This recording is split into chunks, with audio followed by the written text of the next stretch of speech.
here. All right. How's everyone doing? Doing okay. How are you? Tired. Oh, It yeah, has I been a feel that. busy, busy day. I was the curbside pickup girl for today. You're getting really robotic. I'm having a hard time hearing you, Katie. And what I can do.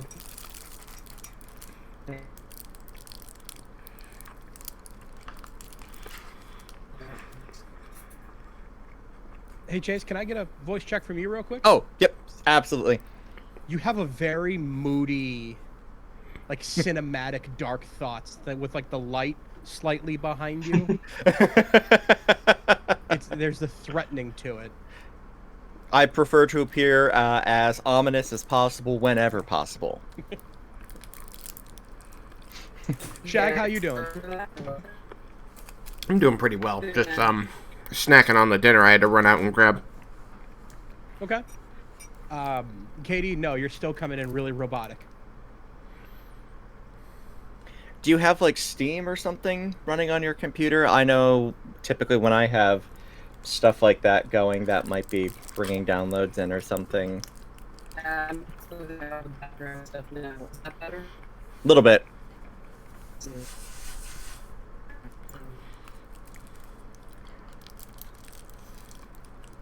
know what? You need marketing on the podcast. Because I had that problem during a stream a couple weekends ago. Did I tell you guys about that stream that I got really drunk in the middle of? No. No. Got really drunk in the middle of a stream. Details, please. I will tell you briefly. But I want to try to get let's try to get Katie back on track. I know there's like a regional option thing I can do up here, and it's set to U.S. Central, but I truly don't know how that works. I think that's only for servers, otherwise for peer-to-peer. Okay. You could set up, like, setting up a server is free, so you could create a server that's just like your D&D games server, and then invite us to that server, and then have a voice channel inside of that, and then you can set where that voice channel is on a network hub. I will talk to some people who know a little bit more about that than I do, and I think I might actually look into that. Yeah, it's, there should just be, like, a plus button all the way over on the left. And that should allow you to create a server, and then you just add people to it. It's actually not too hard, but we can run through it some other time if you want. Yeah, let me do a little bit of research on it, and I'll let y'all know. Mm-hmm.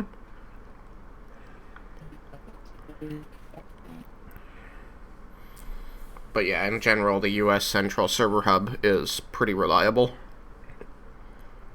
So, Katie, when I had this problem, I reset everything I could and it didn't work.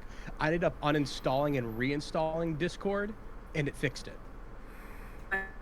I have Discord installed, but this one I'm using is so weird on my password because Discord I have installed is under a different account. I cannot understand any of that. Anyone out that is... Nothing. Are you saying that you're using the URL version of Discord, like going to their website? I will say that I've used that significantly in the past, and I eventually had to just get the app because it's not coded well. Message from the void. Discord installed under a different account. Can you log that account out and log into this account on the, You could switch accounts on the installed version if you wanted to. Okay.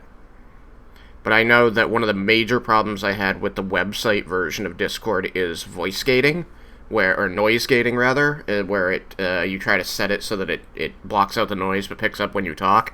And every time I've had a player using the website version of Discord, I lose like the first 5 words they say and the last 5 words they say. Oh, wow. Yeah.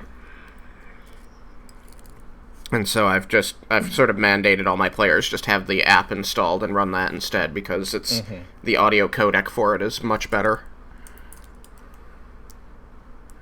was actually largely my group. We were playing on Skype, and they're like, "Why don't we use Discord?" And I'm like, "I don't know how to use Discord."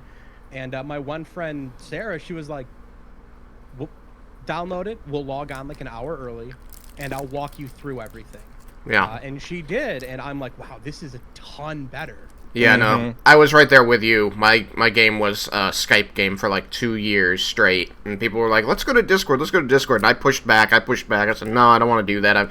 Things are working okay. I know how to make shit work on this program." And then finally, Skype just started getting harder and harder to use as they were trying to pay gate it more and more. And finally, I just said, "Okay, let's try that Discord thing you were talking about." And I fell in love with it. So while we're waiting on Katie, I'll tell you the brief of the story. A couple weekends ago, on the internet, I was approached by another podcaster who runs her own server, and she was doing a benefit. She was doing a charity benefit to raise money for Australian wildlife preserves. And she was running a game of Call of Cthulhu. And I was like, "Oh, I've run that a couple times. I know how to play that. Sure, absolutely." I make up this whole character, German priest from the fatherland, escaped to America, but saw some fucked up stuff on his way. No big deal. Named him Fritz is kind of like the nod to, the world, how they, what they call German soldiers. No one picked it up, but this whole time, it was just me, her, and this other guy from Canada. And I just, you just don't click with someone. Like, it's nothing personal. It's just like, we're just gonna be two ships passing in the sea. It just doesn't work for us. That was both of these people for me. And not that they treated me poorly or spoke down to me or anything. It just didn't work for me. And I was looking at what was supposed to be a 4-hour game that turned 6. I was like, this is gonna be a hell of an evening ahead of me. I'm gonna need the DM juice for this. So I poured myself a glass before we started an hour early, so I was not prepared, and I was like, "Oh fuck!" Yes. So we started an hour early. I start drinking my drink a little bit. It's fine. The other player's going through something and has the GM all locked up. So I'm just sitting there. I'm nodding, and and I'm just like, and I start pouring myself a drink on the camera, like trying to be like right out of the corner of it, just as like a goof. But I over poured. I did like a half glass of blood. And so again, serving. Still going with the goof. I kind of felt around for the Coke bottle, and then just did that too. I couldn't see my glass, but I could kind of see out of the corner of my eye. I started drinking it. And I just hit a point where I just downed the whole thing. There are some situations that you can only get through with alcohol. And yes. And you sound a lot better. So much.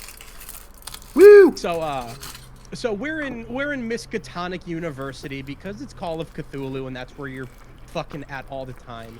And he's talking with the DM in character, and I'm just like, "What do you think, Fritz?" And I was like, "What? What? What? I wasn't paying attention. I'm sorry." I think that this alcohol is good. Yeah, I think I poured the perfect amount. So they just kind of picked it up from there, and kind of in the middle of the stream, I was like, "So can my character go find a bathroom to pee in?" She was like, "Yeah, sure." And I was like, "Can I do that?" It's like raising your hand in class. "Excuse me, I have to go to the bathroom." Do you have a hall pass? So, can I roll persuasion? Can I persuade the GM to let me pee? So I go and I'm standing at the toilet, and then the toilet starts leaning away from me, and I'm like, come back! No! Oh no! Here. Damn it, Cthulhu! I have to clean that. And that was the day I decided to sit. So I came back and I was like, oh my God, I'm really drunk. So I was like, all right, well, here's what we're going to do. Pour myself less rum and more Coke this time. You didn't go straight to no rum. No zero rum. Yeah. Not zero rum. Because you can't just stop or you'll crash. Oh, yeah. You've got to wean your way down. Getting drunk is like this. And it can't just go like that or you'll get sick. You just go up and then wean your way down. So I dropped the German accent altogether and became like a Southern preacher. And then Yeah, that's my territory. In my head right now. And then in game, I bought a gun, and it was from that point on. Every solution was with the gun. It's like, oh, some Eldritch abomination is over there. I fucking shoot it. It didn't have any effect. I shoot it again. Yeah, that's exactly what happened too. It's like I put it to his head and I shoot him. This just isn't working. And they kind of dropped on me. It's like, what's with Americans and guns? Dungeon Dan, everybody, representing. And I didn't want to say anything mean or anything, but I was like, we're trapped in like a flesh house with monsters. Wouldn't you want a gun? Guns for everybody. To be fair, considering what we're trapped in right now, I'm not gonna go there. Second thought's about getting political. Never mind. So, I don't know. I just kind of decided, like, hey, I'm not gonna talk to you guys anymore. Did you embarrass yourself out of the room, Dan? I kind of did. Nice. Yeah, it wasn't cool of me, and we raised like $5. Oof. Yeah. It didn't even cover the rum. No. It didn't. I still hold that I had the best character, though. From where I was no, I sitting, did. no one was I believe doing that. as good as Absolutely. me. I did. I was getting down low. It's just like, you should bring her out back and we will kidnap her. I was getting fucking scary with it. And then less. Anyways, how do everybody? Good. Good. I'm glad to hear. Spent most of today playing Control, which is hella fun. Is that the third person shooter where you toss stuff? Yeah, where you're in like the SCP base. Yeah. I may Yeah. have to look into that. Oh yeah, no. The building is called the First House. There's a government agency held inside, and everything's just going fucking nuts. And you are there trying to find your brother, and things go from 0 to 5,000 very quickly. It is very good. Capital M, capital S, my shit. Is anybody playing Animal Crossing right now? Oh hell yeah! I do not own okay. a Switch. My I have wife that. is, so. I have that paired right now. Those two are going like Animal Crossing in the morning, Control in the afternoon. Chase, you and I balance. will connect on Animal Crossing. Roger, what'd you Yes. say? My wife is, so. I see everything that Why- she does. Or she at least Why shows are- me everything. That's yeah. how it. A little jealous because everyone else seems to be playing it, but I also don't own a Switch, and I'm saving for a guitar interface. So That's legit. Yeah. Yeah. I don't own a Switch I found, either. like a really nice Behringer one that's for. It's like really basic, and it's like about $50, and all I really need is basic. Because I was gonna do, like I have a headset, like a nicer headset mic. And really, I just need something to capture the guitar. Mhm. So. Are you aware of Reverb, that resale website? Mm-mm. But I'm going to look it up. Thank you. Yes. Write that down. I have this Mackie, what is this? Like a 10-channel soundboard that I got for like $200. It's used. See, I'm But- that person that goes to thrift stores and finds like the coolest stuff, so I'm good with Mhm. used. Yeah, As long I'm as it pretty sure works. my brother down here in Lakewood, he owns a fucking a music school, a little music school, Nice. and he buys and sells shit on that all the time. The issue I've had with getting used interfaces, and because I went to the local secondhand music shop too, is that depending on how old it is, it's a matter of software compatibility. So like the older interfaces, like the software isn't compatible. But even if it, well, I mean, I'd have to test and see what software it came with. But honestly, for a free program, Audacity is amazing. Yeah, it's really good. Love it. Swear by Audacity when I'm doing solo recordings. Yeah. And editing. It's amazing at editing. It's amazing for editing. Oh my god. I got myself Reaper, and now I'm spoiled on it. See, that's the thing, is everyone was telling me, okay, Audacity, yeah, sure, but try Reaper. And I did. I downloaded it, and I started going through the interface, and I was like, could this be better? Yes. Do I want to relearn this? No. I just don't want to. I was in the middle of editing my second podcast, and I was putting it out every week, and I was like, Right. I don't have the time to relearn a whole new editing software. Yeah. The thing about Reaper that's really, really nice is that I come from a video editing background, and Reaper, it just looks like every video editing software. So it was very like, especially there's a plugin set called Ultrashall, which is specifically designed for podcasters. And so I threw that overlay on top of it, and it was just like, oh, okay, this is just everything I've ever used before. Perfect. See, I I'm gonna come from an have to- audio editing background. Ah. I was gonna say I'm also an audio editing background person, but I might have to ask you about video editing because, like, literally the only thing I ever use is Windows Movie Maker. But I want to do a music video to the Mass Effect trilogy, and so I'm still trying to decide whether I want to use OBS or Fraps to record it. Although Windows 10 has a new, is it Ansel? I don't know. It's some program, and it's really not bad for being a built-in program. Okay. I haven't seen that. But I would just need recommendations on video editing software because Windows Movie Maker is not going to cut it. I can tell you right now there is a free one that is about as good as anything else I have used, especially for really simple, like non-linear editing kind of stuff. It's called HitFilm, one word, and you can download a free version that is like, you can pay $10 for, additional, like, you can buy all of like the extra bits and pieces of it. Okay, cool, nice. Yeah, Thank you. absolutely. Yeah, I'm problematic. I have Adobe Premiere because I'm worth it, and I have no idea how to use it. Well, I'd use Adobe, except you can no longer buy the software outright. Like, I have Photoshop CS5, which I'm really lucky to have. Yeah, same now. here. But like, I would love to have Illustrator, except it's only on the cloud now, and that annoys me.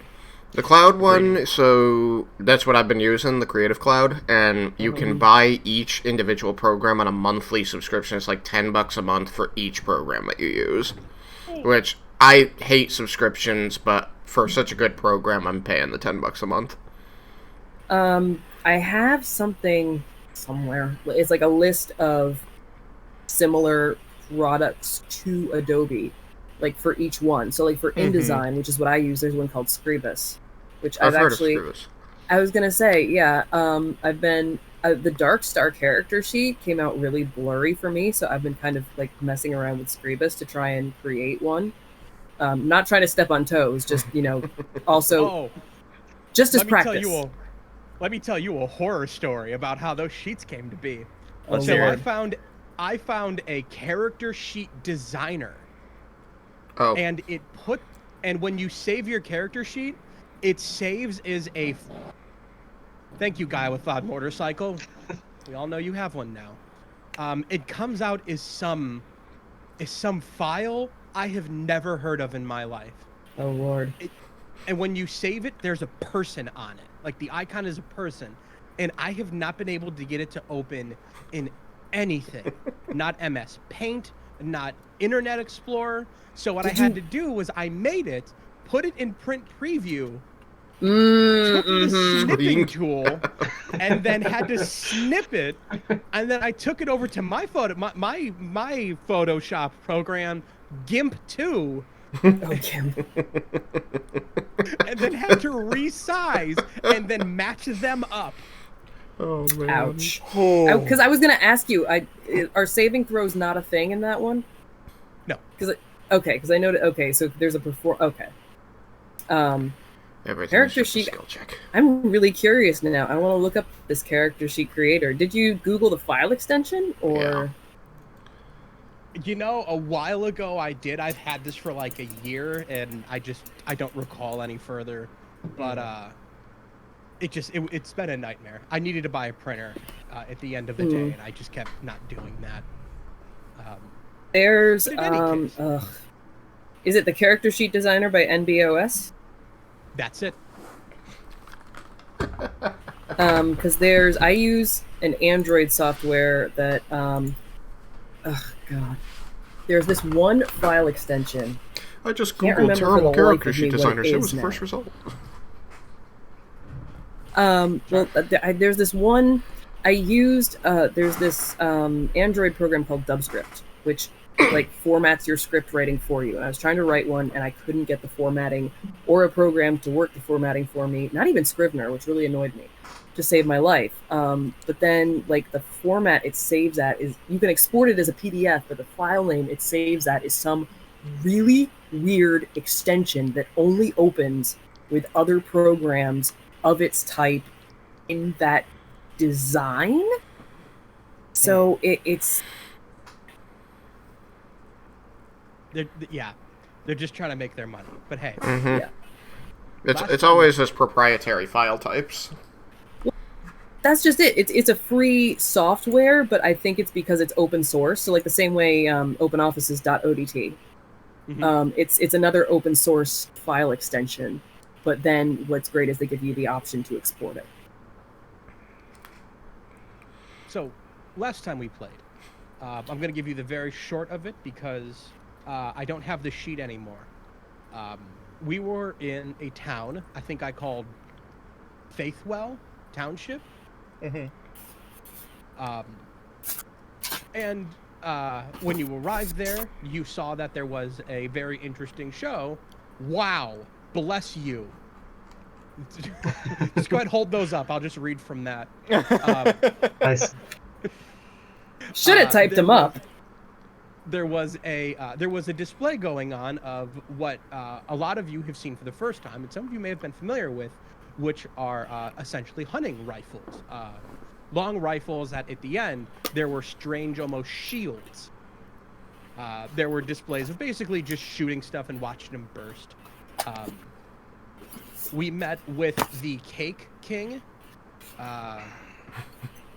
What royalty? And I don't remember what bit we did there. Oh, that's what it was. It was frost wheat. He made cake out of frost wheat, and people took frost damage from eating it. But That was nuts. ultimately, the jobs that were viewed, eventually what was taken was a taking care of a horse job. This required with meeting some shadier folks in a tavern. And eventually, after going out, spending the day in town, you met up with this individual who told you about a more or less a squabble over some land. And the way that would be determined is if the local local noble family were to win a horse race. So it was your job for you to go find the horse, poison it, so that it loses the race. The noble family was meant to lose. A very convoluted plan was put together that saw Satet, the lone. You gave me that look like convoluted. That was a His part very, of the plan very was really polite way straight. of putting it. A very polite way of putting it. Like, have you seen that meme of like the DM's idea, and it's like the bottle cap, and then what the players do, and they've opened the carton on the other side? Yeah. I'll have to find that and send it to you. To sneak into the house using Roger, who put on a hell of a show, to sneak in with him as the bard's manager and guard, entourage. You lied your way in and eventually found yourself to this party of drunken halflings. Strangely, you met with a half-elf butler who let you in and began to take you up the stairs. Immediately, a library catches the eye of both Isolt. Isolt, yes. Isolt. I've written Isolt. like 5 there. Isolt. I got it right. Yeah. And Chagrin. What is Shag? What is your character's name? Johan. Johan. Yeah, Shag. Yeah, I saw Johan, and I was like, "What the hell is that?" Yeah, it's Johan Grost. Johan Frost. Frost. Okay, my F's and G's are looking too much alike. Johan Frost. And Johan looked over to the library and decided, "Fuck this! I'm going to the library." However, both of you, As did Isolt, were impeded from going in. And eventually were made to go upstairs. But however, Isolt was able to kind of maneuver her way into the family to convince them to price the books. Unfortunately, you didn't find anything of really great value. The first time, at least. But as everyone went upstairs to find and perform for the semi-dead but certainly unconscious old noble woman, It went well. Semi-dead is also a very generous description. Just saying. She's a bit more than semi-dead now.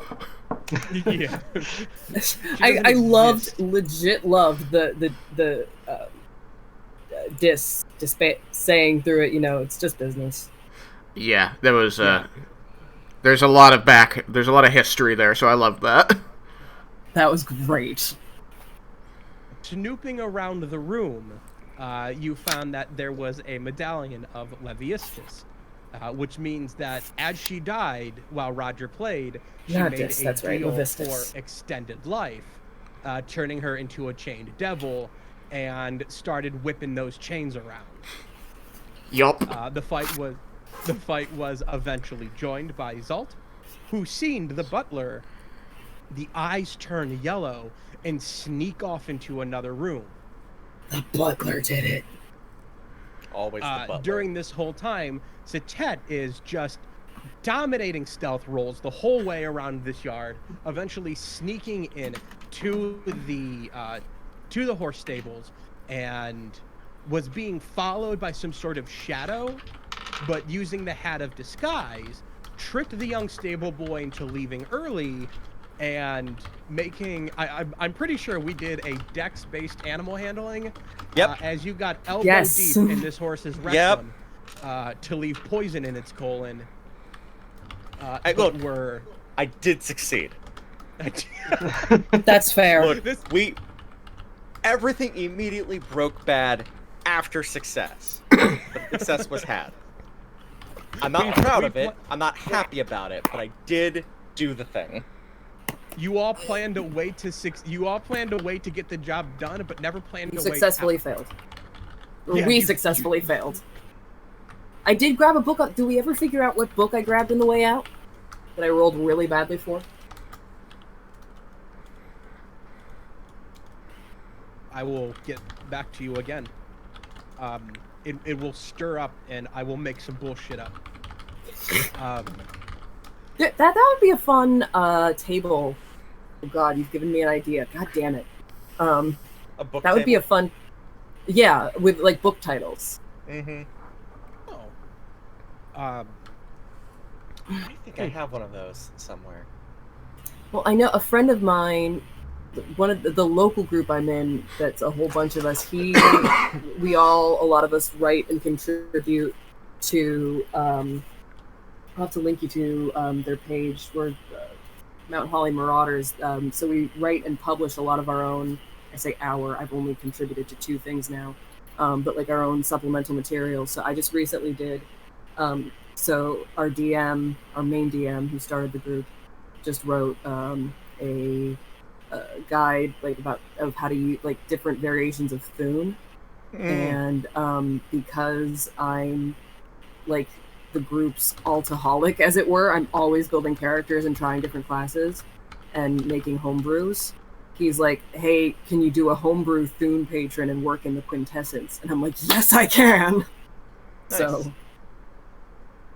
So now you've given me a table idea. Thank you. While I'm looking through the book, I will continue. Eventually, you were able to poison the horse and escape from the Shadowhound and guards that were chasing you. Eventually, finding your way to safety. The fight upstairs continued on, 3-on-1, but eventually the fight was won. But the fight was eventually won, and Roger, I believe, used his bard magic to transform into the old woman, while the husk of the old woman was laying viciously beaten on the floor in front of everybody.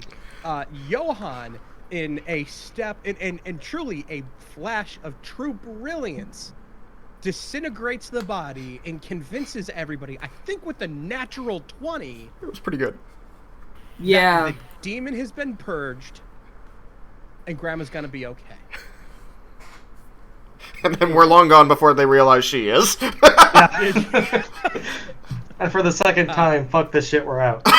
This Yes. shit, we're We're out. we're I'm leaving gonna have the to look city up out of in our here. dust. Let me I was personally unable to get everything to just kind of connect everything to make this record. But Shag, you said you're recording? Yep, been recording since before the drunk story, so you got lots to work with. Nice. Nice. So when we're done, send this to me, and I'm gonna actually post this. So Yeah, I'll have probably to do what I'll some end up sort having to do is upload it to my Google Drive, and then I'll get you the link. Yes, that's perfect. Yep. We'll have to do some sort of mock fuck this shit I'm out, and I'll play it at the end of it. That's what I'll call this group, the fuck this shit I'm out group. But eventually you were all able to escape and eventually find your way to the Aeronaut, the ship that the airship that was recently not stranded but unable to sustain frequent flight thanks to a constant and annoying rock. Oh yeah, Dwayne Johnson. Yes. That's in my notes. Is Dwayne Johnson.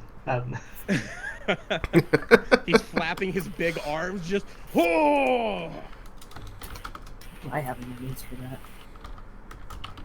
Yeah, the Aeroclock was a mule off the side. Yes. Captain Lemuel, the Aarakocra, who looks very much like a seagull. You're able to locate him in the woods. Coming right off of this adventure, the night has fallen, and with the vague directions he has set, you're able to see the glowing orange. Get comfortable here. The glowing orange of a fire not too far in the distance.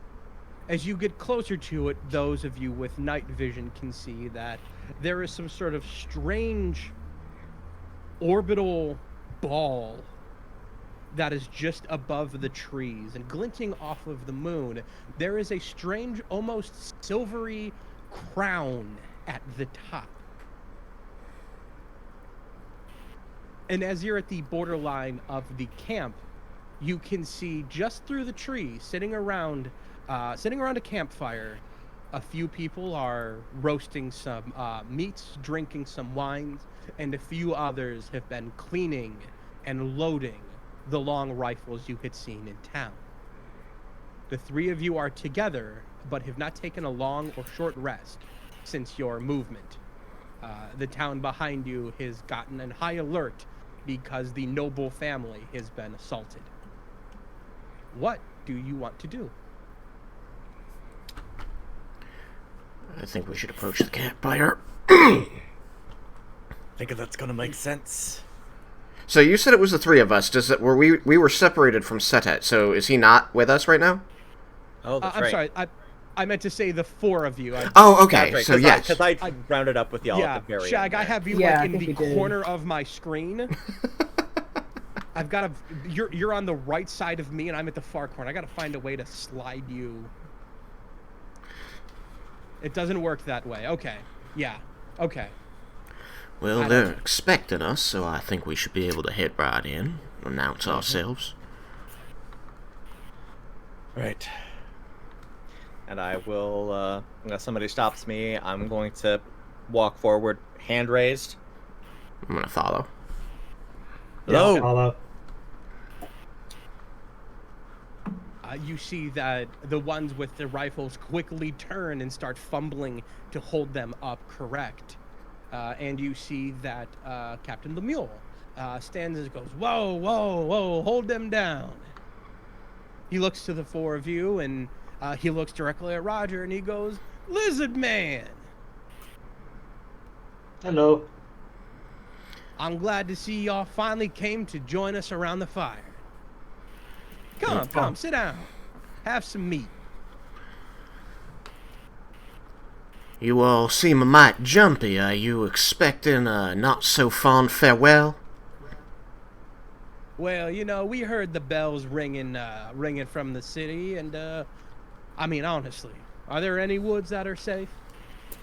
It's honestly part of the reason No. we came out here. We heard the bells were not too keen on sticking around if there's trouble. Well, if there's trouble in town, I'm gonna guess that trouble just came to us, trying to get out of that town. But Trouble's hey, true. That's We your can neither business. confirm nor deny. Roger's gonna hide his flute as if. And he says, "That's none of our business, though. Come sit down." All right, It I'll is- join him at if the you- fire.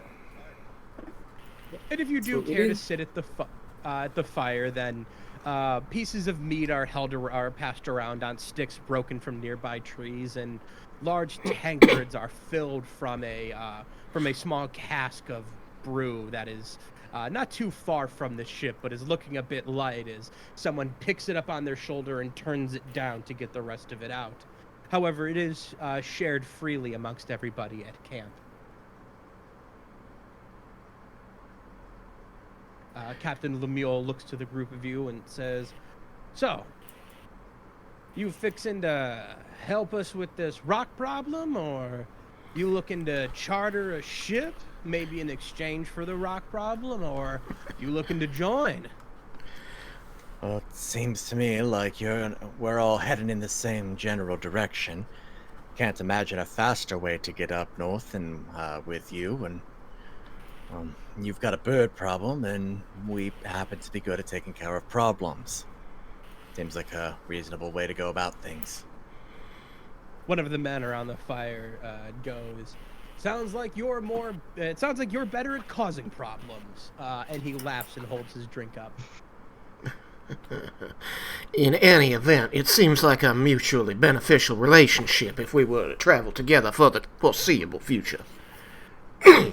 Well, so long as the big lizard friend over there plays for me every night, you're all welcome on my ship. Roger looks scared at that thought. Roger, you do it anyways. It's probably fine. But did I cause that back there? No, you didn't. She'd made the deal with the devil long before. Oh, So, I and was then she's very afraid I just played real bad or something, and next thing I know, chains were coming at me, and it was not a good time. Played the devil's yes. third. Thankfully, Yeah. we were there to stop the trouble. She says very pointedly.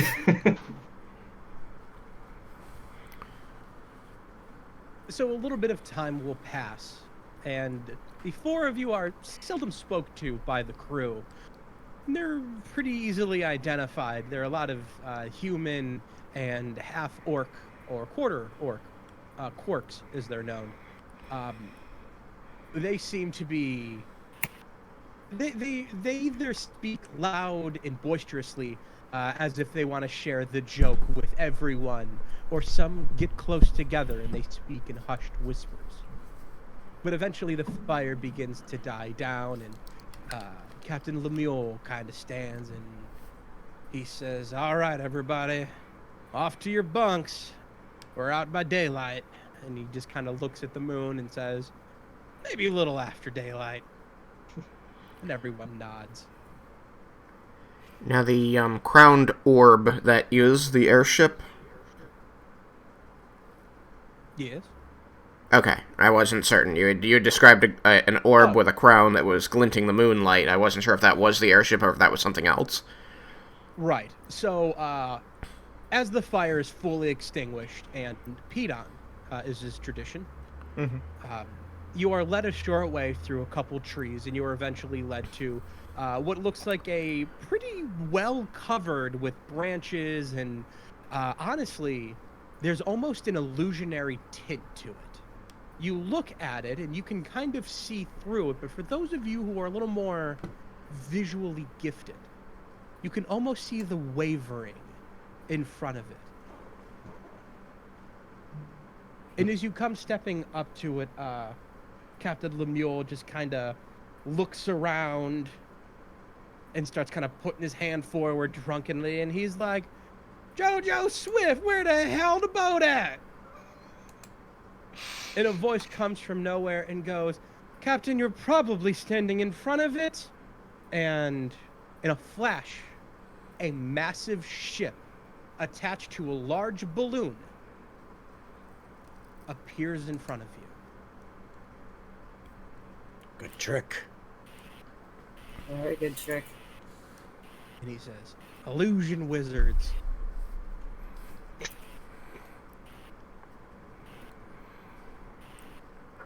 How many does it look like this ship could hold? This ship looks like you're looking around a crew of about 10. And you've got about 5 out there. And with apparently JoJo Swift being on board, 6. So it's exactly 10 if you include us. Okay. Yep. All right. Does it look like it's complicated like a seafaring vessel, like you would need a crew of 10 to pilot it? It is fairly dark as you come up onto the boat, and I don't have dark vision. and you do not have dark vision, so it's difficult to see. But you can see on the upper deck of this ship, near where the captain's wheel would be, you see what looks like a large stack made of iron forged together and well riveted. And it leads to a small pipe under the balloon.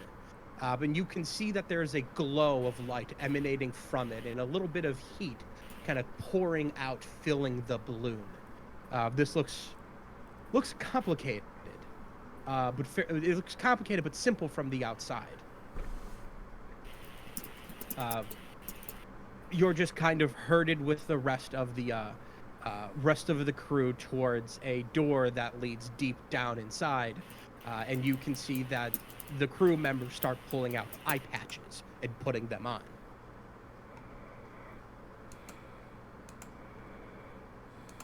However, none are offered to you, as you are led down to a galley where there are kind of hammocks just kind of strung across for you to lay in. Cool. Yep. Satet. And if there's... Go ahead. Oh no, I was just gonna say, Satet immediately hops in a hammock. And if there's anything you guys want to do, as everyone kind of drunkenly beds down, if you want to explore the ship, you are welcome to do so at night. If not, we can move to the morning. Is there anything anyone wants to do tonight? I mean, being that we've just met these folks, and we're not entirely certain, how they operate, we might just, since there's a bit more trust within our group, we might want to still set up watch. Not opposed to that. Just to be certain. And we can offer, to supplement whatever watch they're using through the night. There is absolutely no watch being held tonight. Fun. We are the watch. So They much took for their that declaration spoil- that no woods are safe. Oh, yeah. No, listen, they absolutely did that and got too drunk to carry through.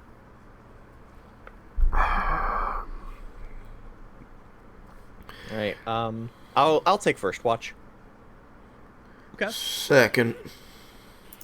I'll go third. I'll go Johan. fourth. Johan, if you think this is odd, would you like to roll me an intelligence check? Yeah, that seems nice. Should it be an insight Ooh, check? what? I'll take an insight Can I do check. that too? Sure. Yeah, I feel like there's sailors and no watch is just not a. I love that we just immediately went on this boat. like, Yeah, no no, questions I have asked. Just No idea. We're great at stuff. I got a 19. Okay. Is all? What'd you get? A 6. Devastating. How did you just hang up? Okay, there we go. I was clicking onto something. I was like, ooh. So with a 19, Izal, you don't really think much of it. I don't know if you have a lot of sailing experience. In real life, yes. Oh. Then you'll have to forgive all of the things I'm going to get wrong. But It's fair. for assault, yeah, you hear stories of sailors. They drink, they sail. That's what sailors do. This seems, for stories you've read, this seems in line. However, for Johan, no, that's not right. These guys are out there in these nice uniforms, and they have these really advanced weapons, and airships are, one, very uncommon, Yep. and extremely expensive. And the only people who've had them on the regular is the Civilized Crusades, a continent-spanning army. Fuck. The Peacekeepers. So yeah, this is a bit odd.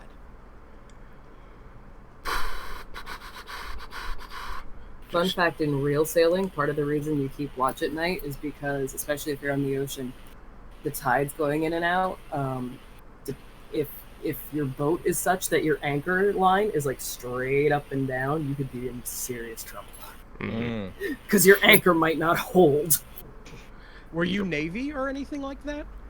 I sailed as a kid with one of those little like styrofoam, like little 9-foot tiny sailboats, and then I did an outward bound trip where they taught us sailing for like it was 2 straight weeks of sailing. Oh wow. nice. I'm jealous. It was fun. It was like grueling, but then in retrospect, it was really fun. I'd love to go sailing again, but the night watch was brutal. We in the army we call that fire watch, so that if you start taking fire, you can wake everybody up. We used it as a means to beat the shit out of whoever we didn't like. I mean, See, this is fair. a bad character story for me, and you'll have to remember, this was several years ago. This was like. I know 7 years exactly. I've ago. heard the army stories. I've heard exactly what goes on. I'm not judging. Yeah, there was this one guy who kept fucking us over, never getting dressed in time, never cleaning up after himself. And Oh, he that and I screws got over the into whole it. platoon. Oh yeah, he screwed us over bad, and I fucking laid into him because I was pissed. And he and I got in this huge argument, and we split up. We split apart because we don't want to get thrown out, get Right. in a fight or anything stupid. And I was walking past his bunk, and I had my rifle. Obviously wasn't loaded, but I was like, I could fucking break this guy's nose. I could just be like, bam, and just break his fucking nose. And what the hell is he gonna do? Get up and fight me? I'm a fucking crack his. And I was like, whoa, shit. That okay. And I fucking walked right past his bunk. Like, that was fucking scary. Well, you stopped yourself. That's the good thing. Yeah. We all have thoughts like that. It's Yeah, whether no, or not we the- act yeah. on them that's the determining factor. Yeah, So- there's a different level of intrusive thought that you have when you are literally holding a gun. Yeah. Oh, yeah. I mean, yeah, it was Yeah. go Army. Anyways, So, I've got a couple of things that my character would do in this situation. I will run through them as needed, one at a time. So, first, seemingly accepting what's going on as people go to their bunks and the crew appears drunk. Wherever it is that... If we have we been told where we're expected to sleep by this crew? no, you were just kind of led into this area and pointed at just some The beds ship. hanging. Yeah. And then Roger ran in and claimed a bunk. Sitet ran in and claimed. Yeah, no, Oh. I found a hammock Okay. and I loaded in, and until my watch officially starts, I'm just hands behind my head, just enjoying the gentle sway. So, unrelated, for my reference, I wrote down character names, class, and race. Is that Yes. accurate, Tabaxi Rogue? Yep. Okay, Yep, all good. cool. I could not remember, like, I was having a lot of trouble remembering what race everyone was, and how that could affect... Oh. I was gonna say the Thune, that was a warlock of Thune. I'm actually a human, sorry. Oh, you're human. Okay. I am human. Human warlock of the Celestial. Cool. That's why I put a question mark there, because I was having the hardest time remembering yours. Yeah, no, the Thune was a different thing, sorry. That's cool. Okay, so first, I want to, take a moment and... I can cast this as a ritual, but to do so would take 11 minutes. Casting it as a spell still takes 1 minute. So I really don't see the difference, there. Since I can't do it quickly, I'm going to do it ritualistically. I have a ritual called Augury, which allows me to cast bones, effectively, and divine answers, get an omen from an otherworldly entity, and they're about actions that we're going to take in the next 30 minutes. So I would want to augur the results of siding with these people and sleeping in their tent, basically. And the options for the results come for good results, bad results. Wheel and Woe is both good and bad results, and then nothing for results that aren't especially good or bad. The spell does not take into account circumstances that might change the outcome. So this is only if I say, if we sleep here, is something bad going to happen? But it doesn't take into account if we sleep here, but also I run gotcha. watch. I gotcha. Okay. Oh, I love Augury. Oh yeah, I use this to let my DM guide us. DM, what do you want us to do? So as you take this ritual and you're using bones. I have these cast these- jewel inlaid bones. Okay. As you use these jeweled and laid bones, you just kind of shake them, pray, and cast them down. And as you look down onto them, you are going to see that you are going to get a symbol of good. Okay. I'm going to, speak my prayer of thanks for the information from my deific sources. But it is still odd to my character that they are acting this way. So might I be able to get in conversation with our Aarakocra captain and utilize the spell Suggestion?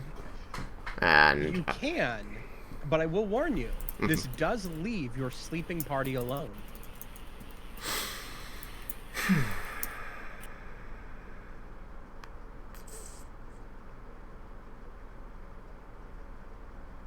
what is the setup in there? It is one big room.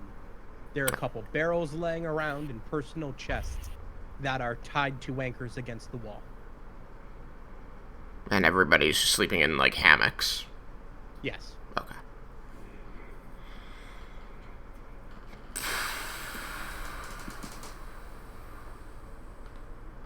How long are the watches that we're running? 2 hours? I think so, because we went to bed pretty late, so.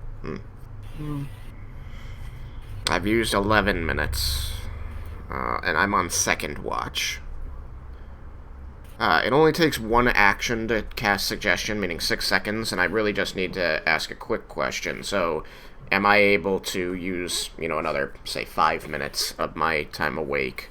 So here, let's to quickly streamline this. Who takes first watch? That was me. Yep. Excellent. Satet, roll me a perception check for the night. Absolutely. Ooh, that is going to be pretty dang good. Perception, that is going to be a 24. With a 24, as you're looking further down, another set of stairs that leads further into the guts of the ship, as you're just kind of sitting, watching everyone begin to swing and eventually just zonk out and start this loud snoring. Over the snoring, you hear the sounds of like sewing needles. The metallic clink, clink, clink, clink, clink, clink, clink, clink, clink, clink, clink, clink, clink, clink, clink, clink of sewing needles far in the distance. Like on the ship or like out in the woods? With a 24, you hear that coming from deeper in the ship. However, nothing else happens for the night, so you're welcome to do as you wish. I'm gonna just poke around a little bit, see if I can figure out where that's coming from. Okay. As you explore the room you're in now, there's nothing particularly of interest. It seems you have to be willing to go further into the guts to discover what it is. I'll check the next room. Okay. The next room is the next room down. Mm-hmm. Okay. As you begin to walk your way down, roll me one more perception check. That's a natural 20, total 26. Nice. With the natural 20, there's another large area, what looks like kind of a sub-cargo room. This is where more accessible things, probably stuff for the galley or where things just need to be grabbed quickly. But there is a heavy iron door that is placed to what you assume is another staircase. That is the deeper part of the ship. And as you come down, you hear that clinking stops. And as you stop dead, the clinking begins again. And as you reach the door, you hear the clinking tick, tick, tick, tick, down the stairs. Is there like a keyhole or something? There is. Can I peek through? Roll me a perception check. That luck was going to give out. You do have dark vision as a tabaxi, right? Correct. Okay. Luck finally did give out on those. That's going to be a 12. You are unable to see anything. I don't like this. But it's not bothering us yet. I will retreat back up the stairs, serve out the rest of my watch, and I will fill Johan in on what I heard and what I learned before I turn in for the night. Well, that is quite the odd tale of scary, creepy. I will keep an ear to the ground. Strange indeed, but honestly, I don't think it means us any harm at this point. Might be best to leave well enough alone. I would not go so far as to assume that, but certainly hope. I did consult the bones, and they told me that if we trust in this crew at least to sleep here the night, we should be in good fortune, so... Well, I tend to listen to small dead bones whenever possible, so that makes sense. They've served me well so far. Please, I will watch the next couple hours. I will listen for this noise you told me about. And Satet hops in the hammock and instantly passes out. Okay. So with that, you are able to perform your first ritual, and it goes exactly as you had meant and expected it to go. And you have the rest of the time ahead of you So with the start of this, I would like for you to roll me a perception check. Okay. Not great. What is that total? 5. Okay, 5. A beautiful night. You'd think that the bugs outside would probably be very relaxing if it wasn't for the almost sawmill-like snoring about the cabin now. And I do not hear that clinking that he told me about because of that. Nope. Okay. Well, I'm going to mostly stay around the hammock, now and then take a pace of 10 or 15 feet around just to ensure that everyone's still breathing, keeping an ear out for that sound. And when my time's up, I'll go and wake Roger as gently as possible. Okay. Are the bones still out, by the way?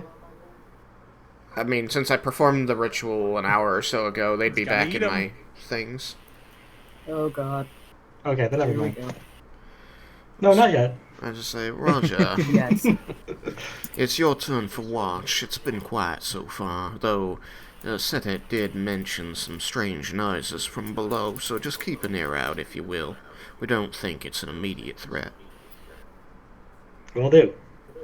And he'll immediately go over to a barrel and sit on top of it, and then very timidly play his flute. Quietly. Okay.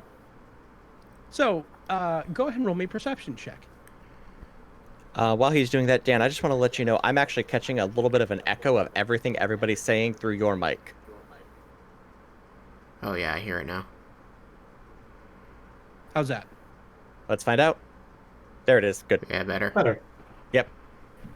Just because we're like normally I don't mind, but just because we're recording, I know you probably don't Yeah. want that in the back. Yep. Yeah.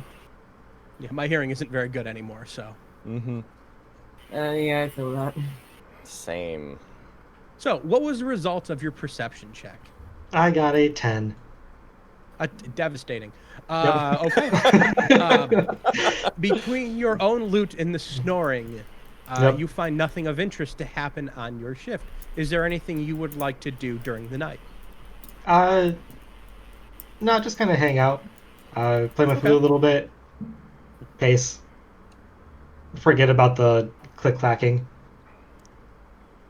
Okay. So as the morning comes, it is your turn to head back to sleep. Go ahead and wake Assault. Uh, Hey, we're all clear. right. Thank you. My turn. And So, yourself, as you get up, you can see that the door that is left open to allow fresh air to come in, you actually see the sun beginning to rise. oh, okay. So it's kind of pointless, or no? I mean, I'll keep watching until the sun properly rises in the rest of the crew. Well, you would imagine someone should come down and wake everyone up when it's time to get the ship moving. That is kind of suspicious. They're not.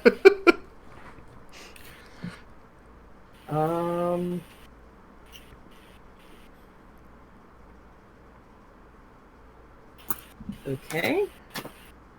I'm gonna go out and see what the hell is going on. I'm sorry, are the rest of us still asleep then? Yes. Okay. See if I can So- find anybody. As you head up to the top deck, you can see that the sun has risen on a partially cloudy day. And as we're coming towards the end of summer, it's still fairly cool. And there is nobody on deck. However, straight across, you can see where there would be a captain's quarters, which is kind of the base of where the ship's wheel is. Okay, I go knock on the captain's door. Knocking on the door, you hear a very tired. What is it? I was just a little concerned that there was no one on deck at bright and early sunny morning. You know, just wondering who was in charge and how it was flying. Just curious. I'm the captain. I'm in charge, and I say we sleep in. Right. Noted. And so I just kind of leave him alone. Okay. But I'm gonna take this time to explore the ship, I guess, and just see if, because Isolt is that nerdy type. So she's just gonna just examine the different things, try and see how they work, take notes, as Isolt does. Okay. So, for the most part, if you have seen a ship before, then you know largely what you're looking at. That is there are sails that are rolled up right now that catch the wind and propel it forward. However, the apparatuses that are meant to basically chain this large balloon and the exhaust that would fill it, that is something very strange and odd. So that is something you can spend the time, you can spend your shift observing instead of sticking around your partners. That's pretty much what I do. Is I just examine the machinery and all that. What is This is weird to me because everyone- we were up at like dawn. You get everything ready. You have people in teams. One person's making breakfast. One person's putting that you got two people on breakfast. 2 people getting the boat ready. And this was only like a 30-foot sailboat, but it's literally like rotation. You know that, you were in the army, so I'm preaching to the choir.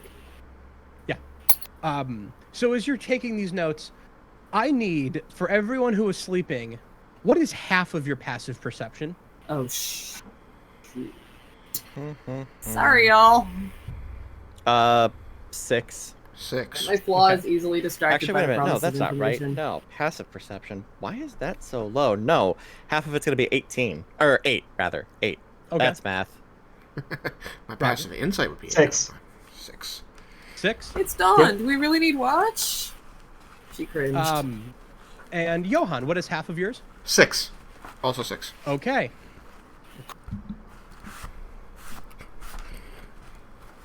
My insight's good, not Okay. my perception. So, we have Johan has a 6, Satet has an 8, and Roger, what'd you have? 6. A 6? Okay. So, Satet, as you are sleeping, your natural clock is starting to bring you around to awake, leaving that REM stage and hitting that light sleep. You feel watched. And as you are, this feeling starts to overcome you. And you begin to come to consciousness. And you hear that clicking. The sound of those small needles clicking together. Except it is a lot louder and a lot closer. Are there modrons around here? I would like to roll over and, as stealthily as possible, see if I can find whatever is doing this. So roll me a deception check as you're trying to still pretend to be asleep. 16. Okay, 16 will do it. So as you just kind of yawn and roll over and pretend to snuggle back in, you kind of half open an eye. And as you do, you see that there is a gnome. Dressed in lacquered brown leather, a large, heavy black leather apron in front of him.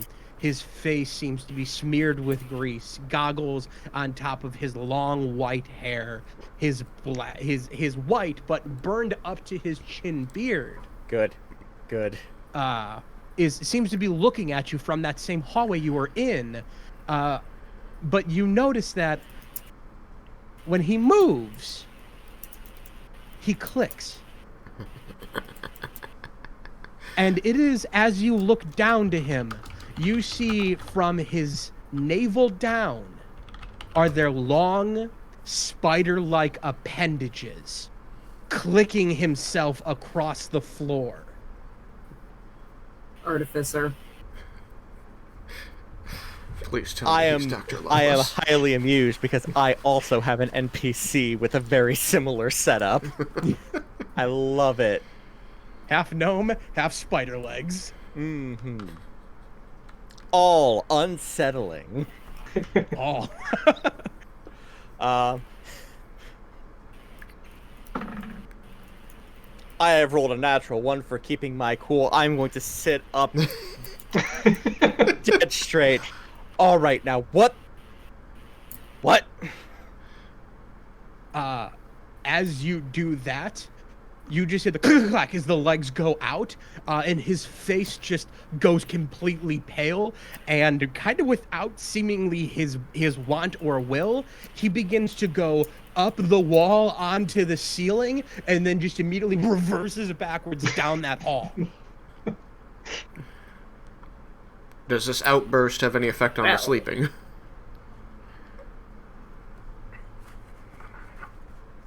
Well, I hate to, he's been moving on everyone's shift without you knowing. Except for Assault. Except for Satet.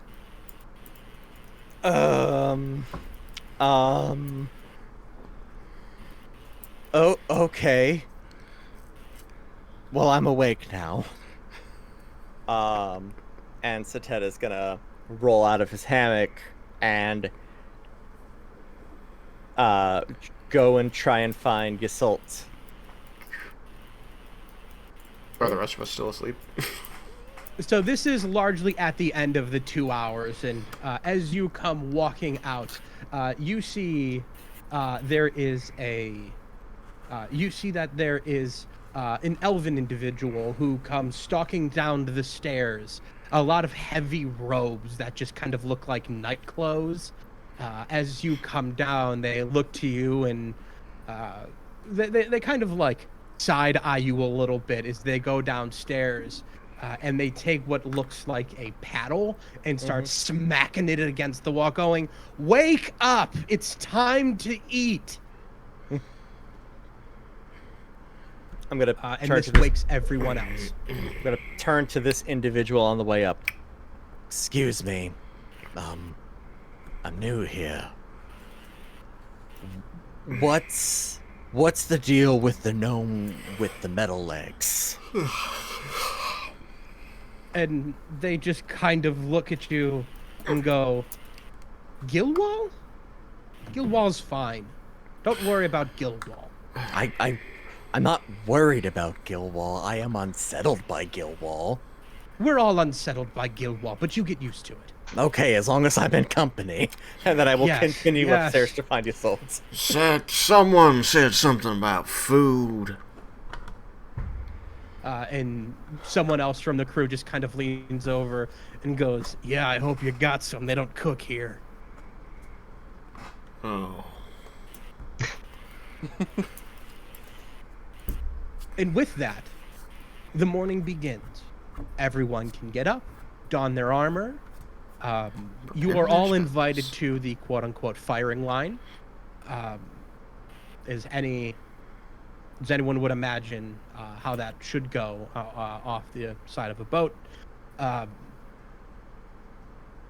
the morning does eventually progress. People eat what rations they have, and the day begins. The sails are eventually let out, and you hear a loud roar of a furnace coming from deep below. The constant running back and forth as they're making sure everything is in order. Eventually settles down, and you have once again free roam of the ship as it begins to gently gain altitude.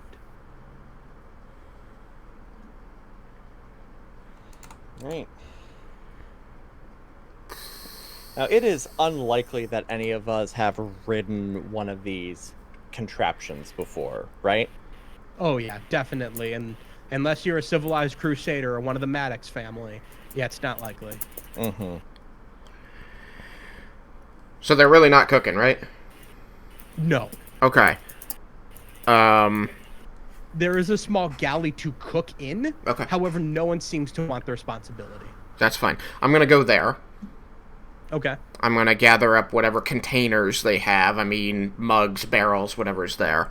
I have a spell, create food and water. Hey! And this can sustain up to 15 creatures. Okay. So- Okay, awesome. So with that, you are going to feed the crew. And in these conditions, a hearty breakfast means a lot. So with that, Johan, I want you to roll a d6. Okay. I got a 4. Everyone is going to get 4 temporary hit points for having a good meal at the beginning of a day that may be quite arduous. There we go. So with the engines roaring, the furnace blowing, the hot flames up into the balloon, as the ship takes off up, and the crosswinds begin to blow it north. The ship is in full daylight, in full motion, at your beck and call. What do you want to do? Just as we have gone into town, you can go somewhere, ask a question, and we can follow up on that with whom you'd want to talk to.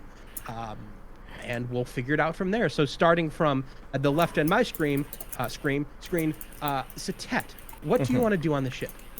I would actually like to talk to Captain Lemuel. Okay. Captain Lemuel is easily found at the wheel of the ship. Captain, I got a question for you. He goes, aye, lad. Would it be possible for me to requisition one of those rifles that you and your fellows have?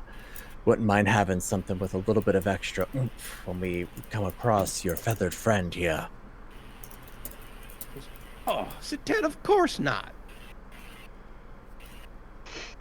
Oh, No? hold on a second. What was that? Of course not in favor of it. So no, I cannot have a gun. Nope. Okay. For crew only. Sorry.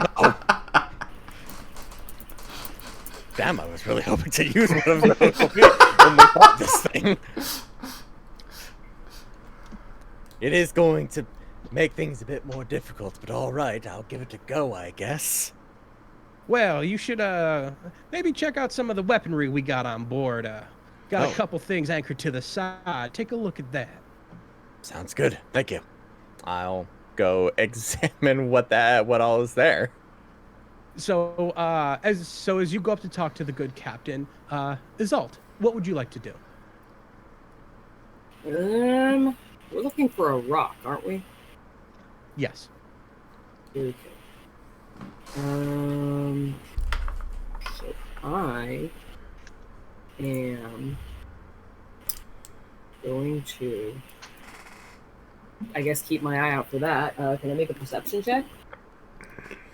Sure, give that a go. Is it?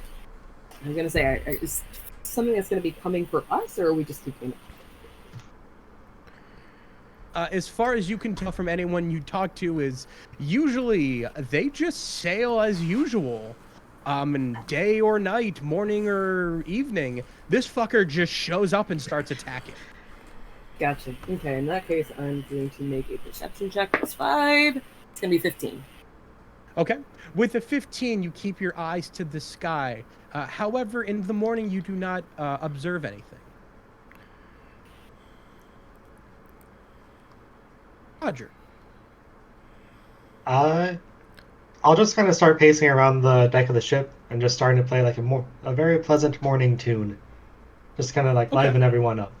Hopefully. Is it pleasant. Roger that cooked for us? No, Johan that cooked. was Johan. No, Johan cooked for everybody. So, Roger, go ahead and roll me a performance check. 14. 14? Yep. Okay. With the 14, you're able to just kind of pace the ship. You see people who are hard at work, and you're able to play a little tune to kind of keep spirits going. Something to keep the blue sky company. A nice small tune. Aces. So with that, I'm going to give everybody a D4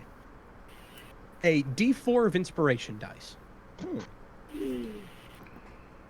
you it good can or use bad that it feels like we're for- being loaded up with stuff? I mean, be fine. Use that for Fine. Remember, any if we attack say or ability check. attack or ability if we say checks. we'll be fine Okay. enough times, it has to be true.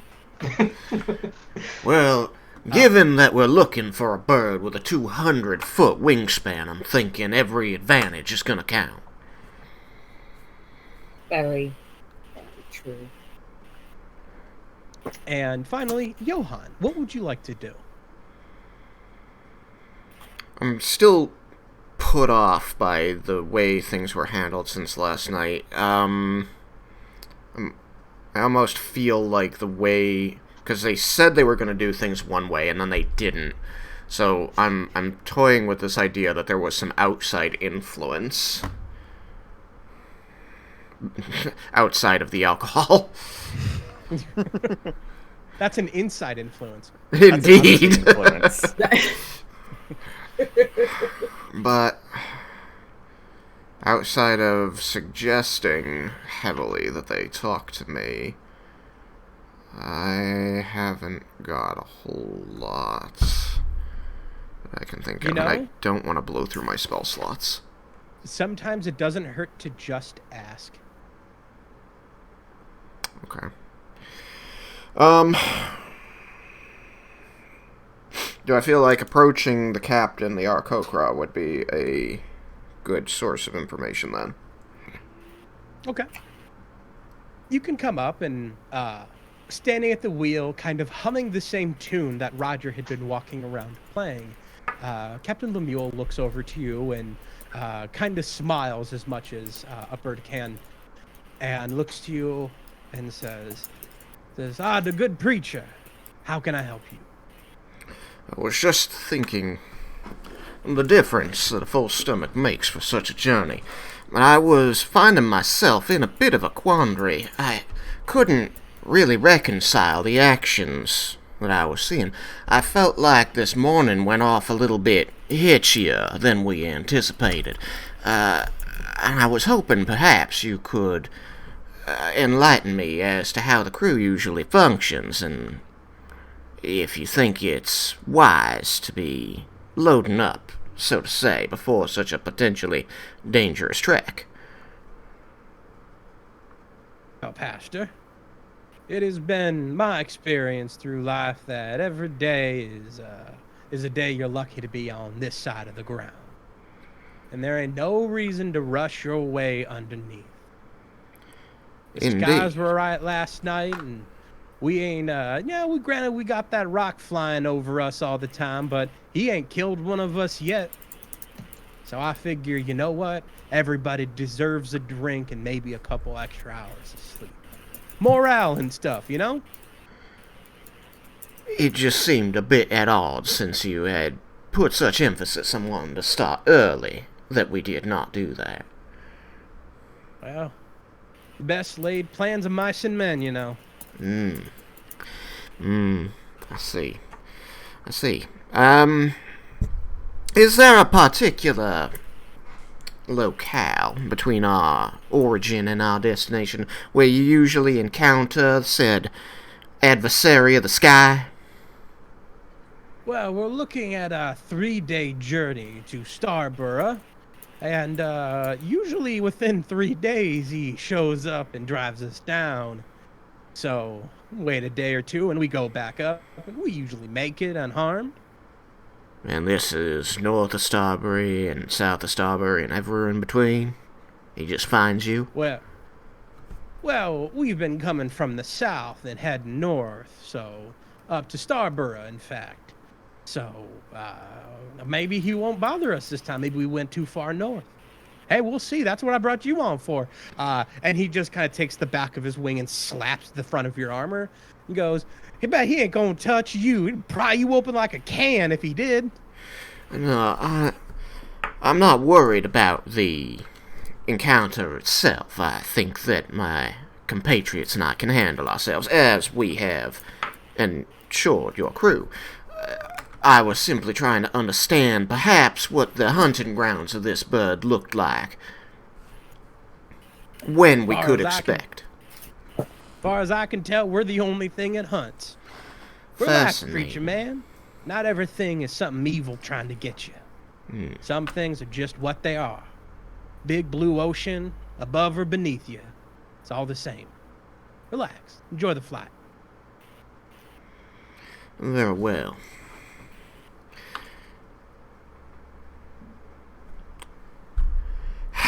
I'm gonna roll some insight here because I feel like this is just a very different take on things than he had before.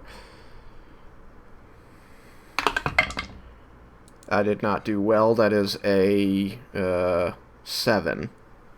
You beat me by 6.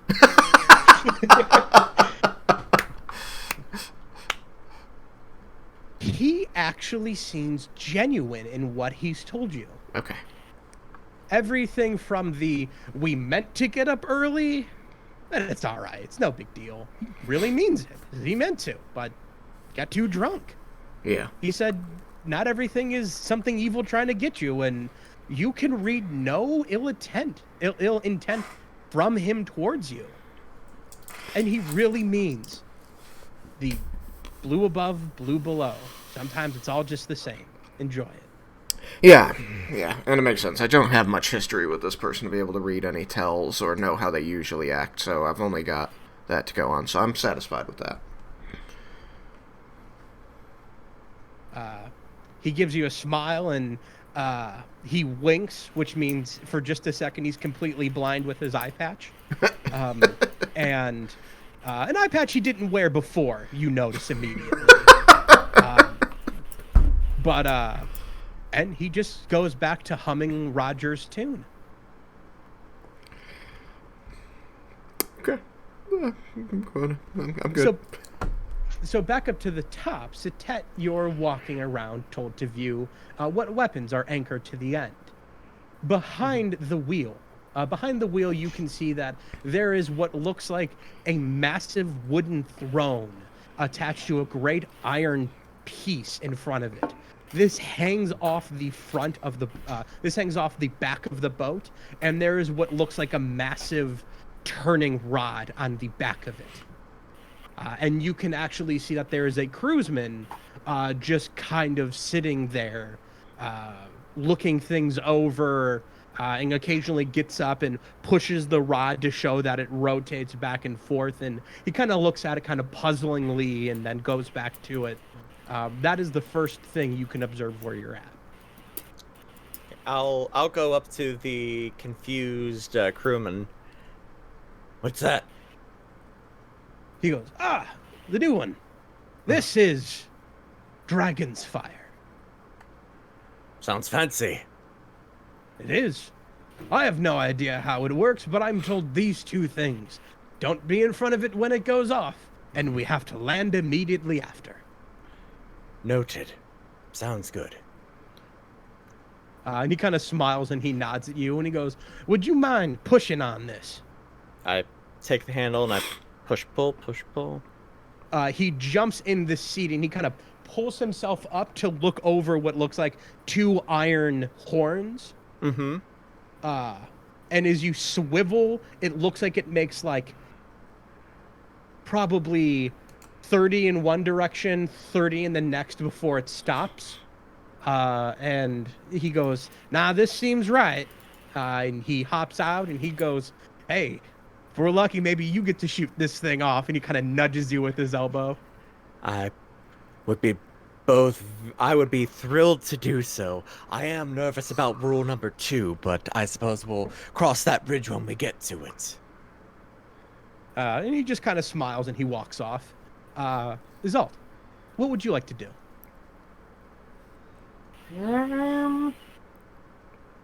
This is taking us towards the afternoon now. I want to explore the other rooms in the ship, see if there is something like a library, which, I mean, I know they're all shooting types, but, you know, just something with information, paper, something to read.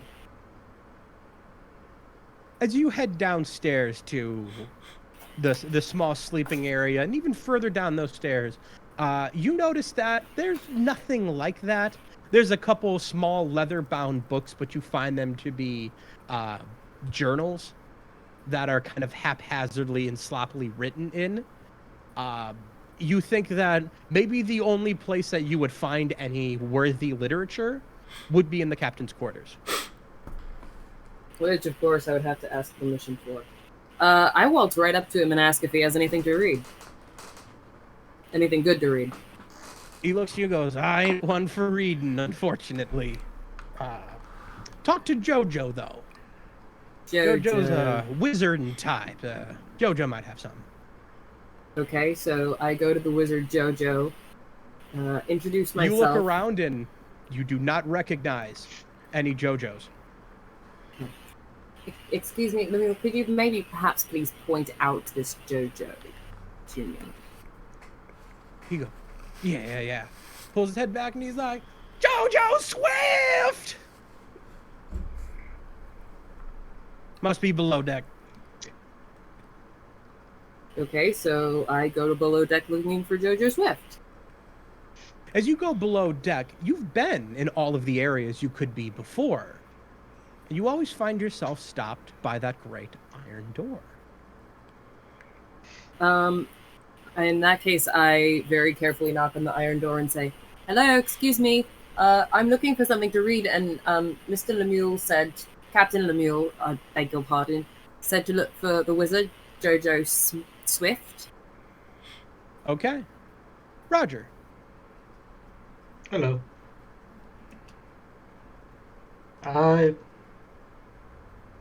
In between songs, I will spend time just kind of like looking over the edge because he's never been, this tall before. I just like looking over the edge, just kind of peering out, seeing what he can see, and then just kind of as he runs into different crewmates, just asking them what sights have they seen? Have they seen any big monsters? Have they seen giants? Have they seen just random little questions like that, just to see what's been seen.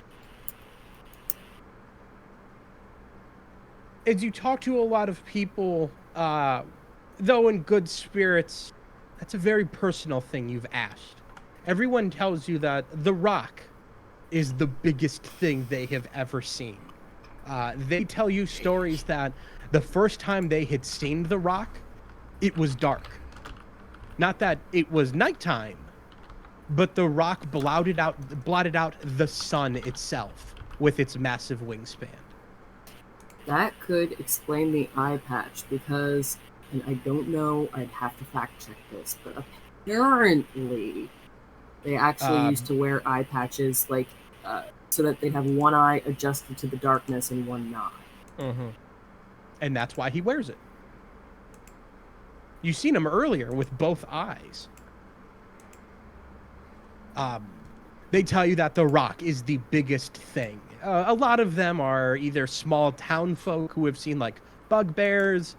Someone tells you a very shaken story about their heritage as a half-orc, and their best ability to get away from their orcish heritage.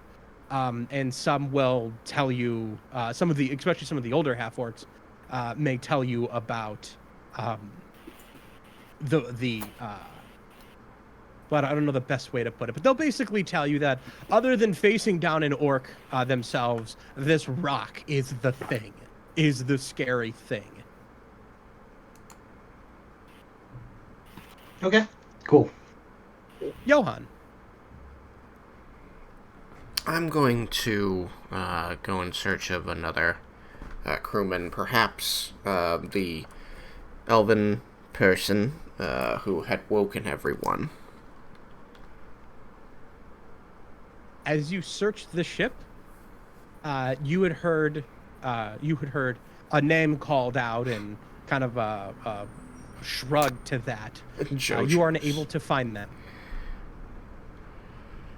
Am I able to find any other crew people? Other than the crew currently manning the ship, mm-hmm. That seems to be really whom you can find. Okay. And you can stop and chat with them if you want. Yes, I do want. Yes. Who might I be approaching first? Well, there is somebody who is currently on the side of the ship who is just doing a quick look at the rails, making sure that none of them have been damaged too poorly, and the ones that have been damaged too bad are in poor condition, and those that have been repaired adequately. and just largely keeping an eye out on the skies. I see. Then I would approach them as they are making their inspection, and say, "Have you been with this crew a while?" He looks over to you and says, "Oh yeah, hey." Hey. My name is Johann. What's yours? Goes, "Oh, Emerald." Emerald. Well, it is lovely to make your acquaintance. Would you mind if I asked you a few questions about this ship? Oh, okay. What did you think of the breakfast this morning? Oh, yeah, very filling. Excellent, excellent. I'm glad you liked it.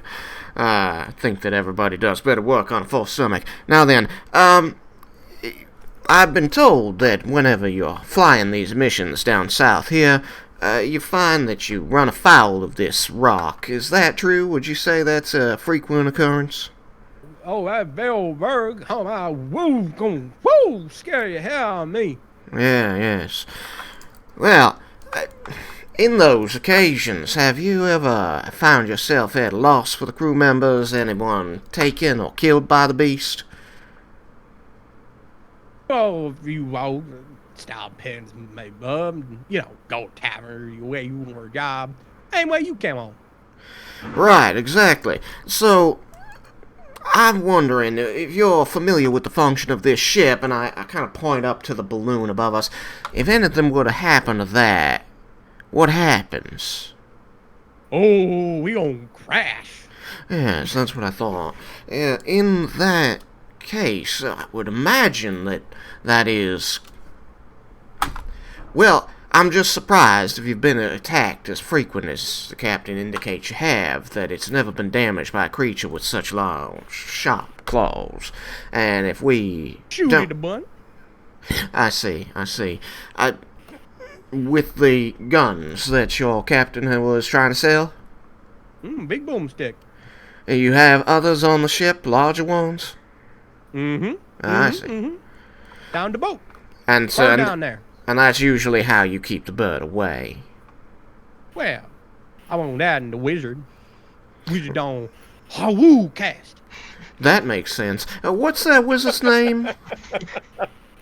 Does it? I'm sorry, what'd you say? I said, what's that wizard's name? Where can I find them? I'd like to ask them a few questions, if you don't mind. Yo, Swift. They're around here somewhere. Yo. Somewhere. Oh, Smith. Oh, no. All day it's going to be people shouting this name. I see. Well then, I thank you very much for enlightening me as to the operation of the vessel. We're going to do our best to make sure no further crew are lost, of course. Oh, you smart.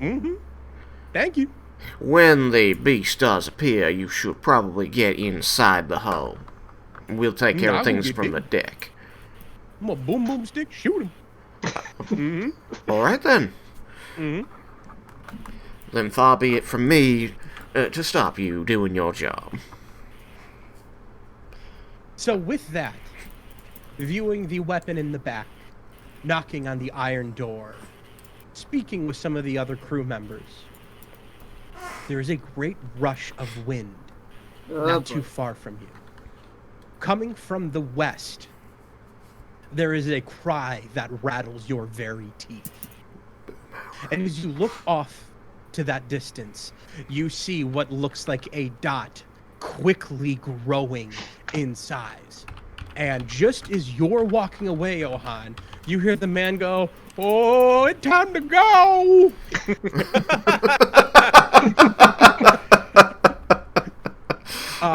So he started, "Oh, Captain, there, Big Bird." Captain's like, son of a bitch. He looks down, too, and he's like, "Lizard friend, Pastor, it's time to do your job." Do I hear this from me knocking on the iron door? Like, do I hear everybody panicking at Bowels of the deck? ship. You do. Or on You deck. do hear the heavy steps coming from all over the back. And as you turn away, you see that the iron door swings open, and you see this half-elven individual standing, looking at you, going, "Well, isn't your job to be up there?" Well, they gave me a break, but judging from the sound I'm hearing, I better go back right now. And I just balls. And I say over my shoulder, catch up with you later! They take off right behind you. And by the time you get up, this thing is closing in distance. And you see that Captain Lemuel has pulled out a spyglass and has begun to look further off into the distance and goes, "Now what in the hell is that?" And as this thing gets closer, he actually raises a hand to stop fire, but calls everyone to the side of the ship, ready and loaded. And as the rock begins to come closer and closer, you see that Jojo Swift has begun incanting and casting, and you see that the balloon itself just turns invisible. And then with that, you see them draw the magic back to themselves and slowly walk downstairs. He has one job. Yep. And it is the most important job. Yep, make sure we don't pop. There's certainly a lot more things are making sense. Alright. Oh, As the rock approaches, it does not give an aggressive call. Its wings do not beat quicker, but you see that in one of its massive talons, it carries a basket. And as it approaches, it pulls up towards the side and drops the basket, slamming down on the deck of the ship. And inside there are 3 individuals, and they are all dressed in similar uniforms of gold and red. And the one standing in the furthest forward has on their armor a great gear of Erithus. Okay. Whew. Behind her, you see that there is a shaggy-looking man. He too has an eye patch and a long beard, and he looks disgruntled as hell. And to the left of her, there is a very tall but fully covered woman. And you see that the helmet she wears is a full slate of metal from the top of her head down to her chin, with only cuts over the eyes that would allow her to see. But the woman donned in the gear, she steps out, looks at everyone who is currently holding a rifle, and addresses them. "I am Ranger Captain Neosin Fenderwile, and I am the Starborough Ranger Captain of the Civilized Crusades. You are all pirates who have stolen one of our very expensive airships. And we want it back. And there is a peaceful option. Drop your arms. Drop your arms. Surrender yourselves. Fenderwile.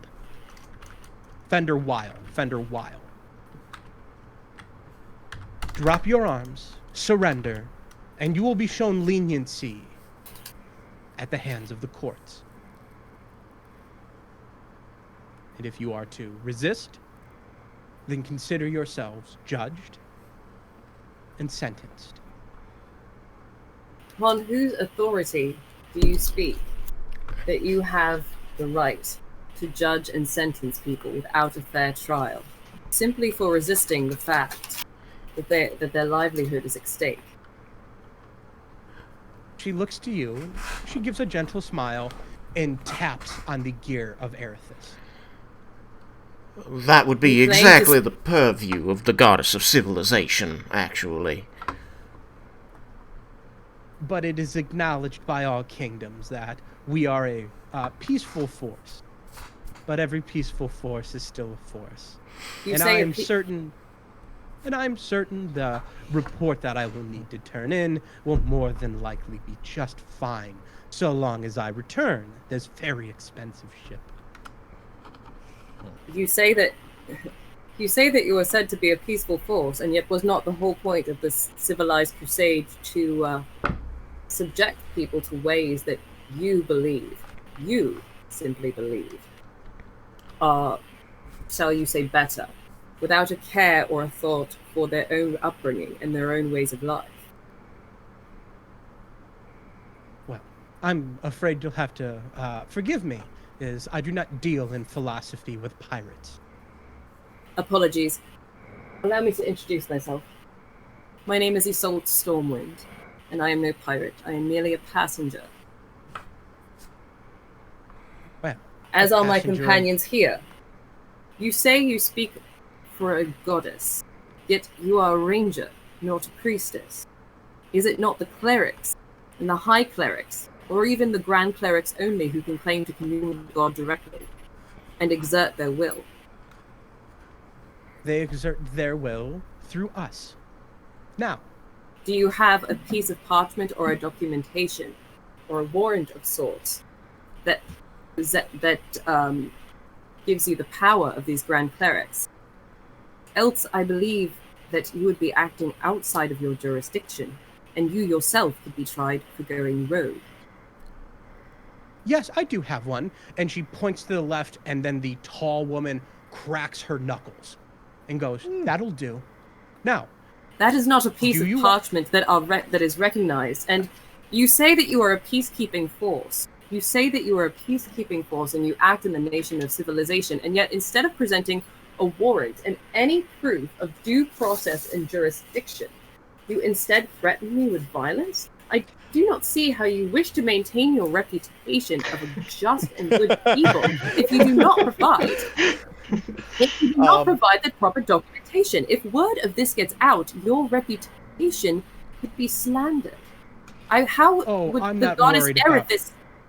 How would the goddess? I'm not worried about you telling anyone anything. What would the goddess Erithis think to know that her servants, that those who would act in her name, would go against her very tenets, would go against the very civilization that she promotes? GM.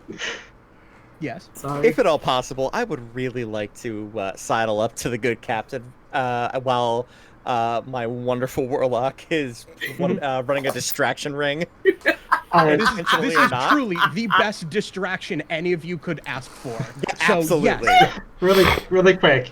Could I saddle up next to Assault and play a little bit of ominous music and give her bardic inspiration just in case? Yes, that is brilliant. Thank you. So yes, you can sit up and start playing the bardic inspiration. Thank you. But yes, you want to saddle up to the captain. Yes. So, was this the problem you were talking about? Oh, so no. Usually the big bird is alone. Why haven't we just shot them yet? This seems like a thing that is solved with violence, and y'all seem capable enough to do it. I'm not fixing to have a murder charge on the only nation-spanning army our world has ever seen. That's real. I get that. Yeah. Look, Ted, I'm not gonna lie to you. I stole this boat. No. You don't say. But listen. I steal a boat from the civilized crusades. They'll just put me in jail for that. Mm-hmm. But I kill one of their captains. Oh boy, I'll be begging for death. So, I'm gonna ask you to get them the fuck off my boat, but get them the fuck off my boat alive. Okay. What's your bardic inspiration at level That's- 6? It's D8, isn't it? D8, yeah. D8. Tricky enough. The Rock you can kill, but yeah, look, I didn't expect this. Okay. If you'll excuse me, he'll kind of lean over the top of the wheel, and he's like, Ranger Captain Ranger. She kind of turns up to him and he's like, fuck you. Roll initiative. You just Oh, told okay. me not to kill them. Isolde literally turns to him and goes, I had this under control. Under control. Roger just plays dun dun dun.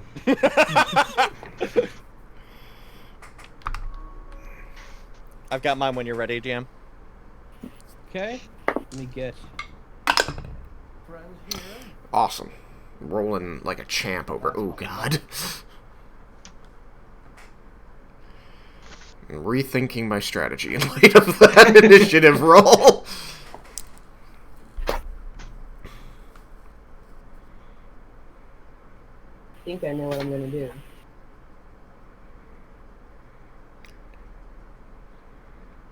Satet? Synthetic 20. Isolde? 11. Roger? 11. And Johan? 5.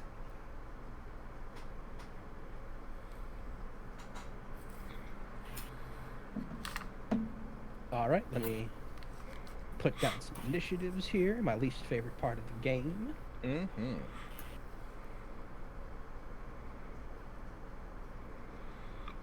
Sure.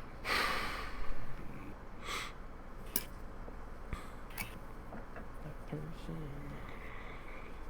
Well, I'll keep it on the back burner.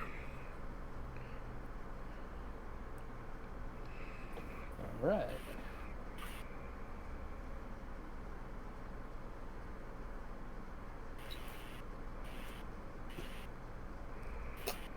I know it's just the hex blade that allows you to add your charisma modifier to your attack weapon, isn't it?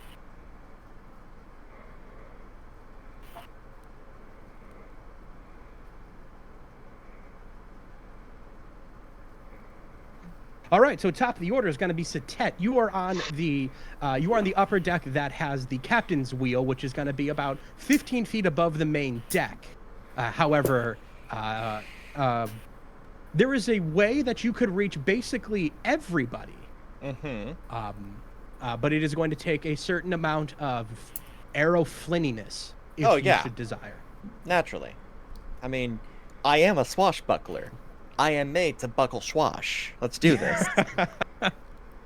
So this is your favored terrain. What would you like to do?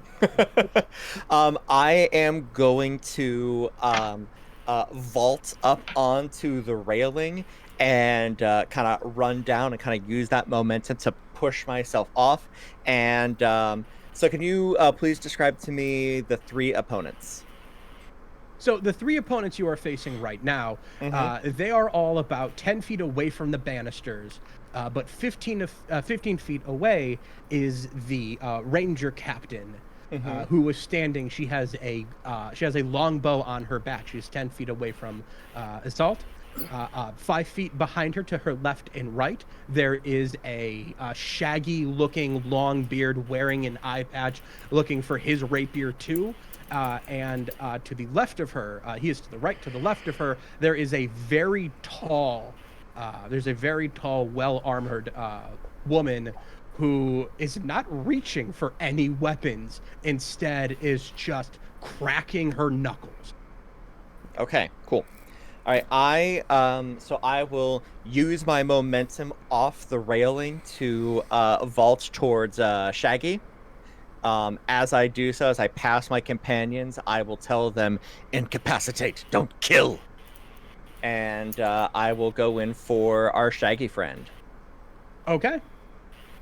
All right, and let me just double check one thing. Audacity. Give me some. of a bonus to your initiative. You also get additional check. Cool. All right. And I will go after that guy. Buckle his swash. All right. That is going to be a 12. A To hit? 12 is gonna miss. He Ooh. steps away from it. Ooh. Okay. I will use my bonus action to use my dagger and go in for that again. There we go. That's a little better. That's a 14. That'll miss too. Whoa. Okay. Well, that's me. They didn't send 3 people to fight a whole crew and under-prepare them. Fair enough. All right. So, immediately this is going to go... Oh, good, you've got up there. This is going to go to Ranger Captain Neosin.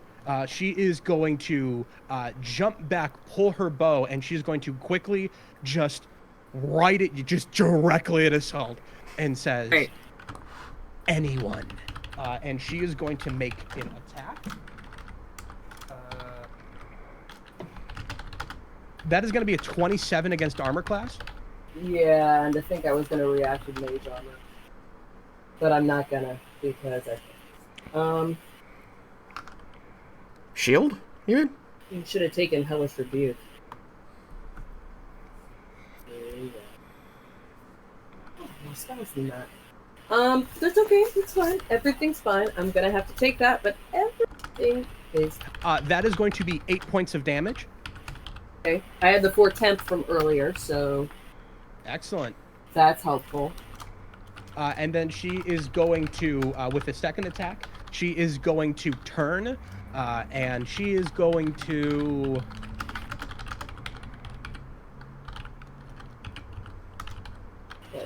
There's a lot of people with guns around her, so she's going to turn, take a shot at somebody with a gun. So that's going to be a 17, and these are not armored individuals. They are just largely just keeping the boat going and firing when they can. Kind of doesn't matter. Oh, yikes. Wow. You just Fires nat 20, an arrow didn't you? slams through his chest, dropping him to the ground. Oh, Wait. she's an arcane archer, isn't she? No, maybe. No. Or is it the pirate that did that? No, it was the ranger captain. Oh, that's right. She's a ranger. She can do scary things with her. And they just don't have a ton of health. So that was a pretty brutal end for him. She is going to basically move around and try and keep some distance without getting her back. So she's going to be about 15 feet away from all of you and 5 feet away from the side of the boat. That is going to end their turn. And that is going to go to the fuzzy beard individual whom Satet just attacked. He's going to draw the rapier and is going to run at Satet, but then this massive arm is going to swing out and stop him. Grab his shoulder and shove him towards Roger. I'm just playing lovely tunes, man. And he's as confused as you are, but he's like, orders are orders, I'm really sorry, and starts fucking... Sure. All right, that was unfortunately Jack Dice. There we go. That's going to be 17 at base. That second attack is going to be, I think at best, a 14. What is your armor class? My armor class is 14. Okay, so let me double check. That is indeed +5. That was a 9. So you were going to be taking the form of... That's not bad at all. You're going to take 10 points of piercing damage as he dives at you with his rapier and starts trying to slash around. Enjoying the music, and unfortunately he has to see it go, but he does. That is then going to take us to the knuckle-cracking tall woman who is going to walk up to Satet and is just going to, just with very little ceremony, is just going to heave a hand back and is going to make a melee attack against you. Yep, An I had a unarmored feeling. strike. Going for a monk. Alrighty. That is going to be a 19 against armor class. Yeah, I'll do it. This hand, like a boulder from a sling, slams dead center into your chest. Roll me an intelligence history check. You're probably wondering how I got here. Well, What was it? well, that's going to be a 14 plus 0. It's Sun Solar again. This fist lands so square between your pectoral muscles.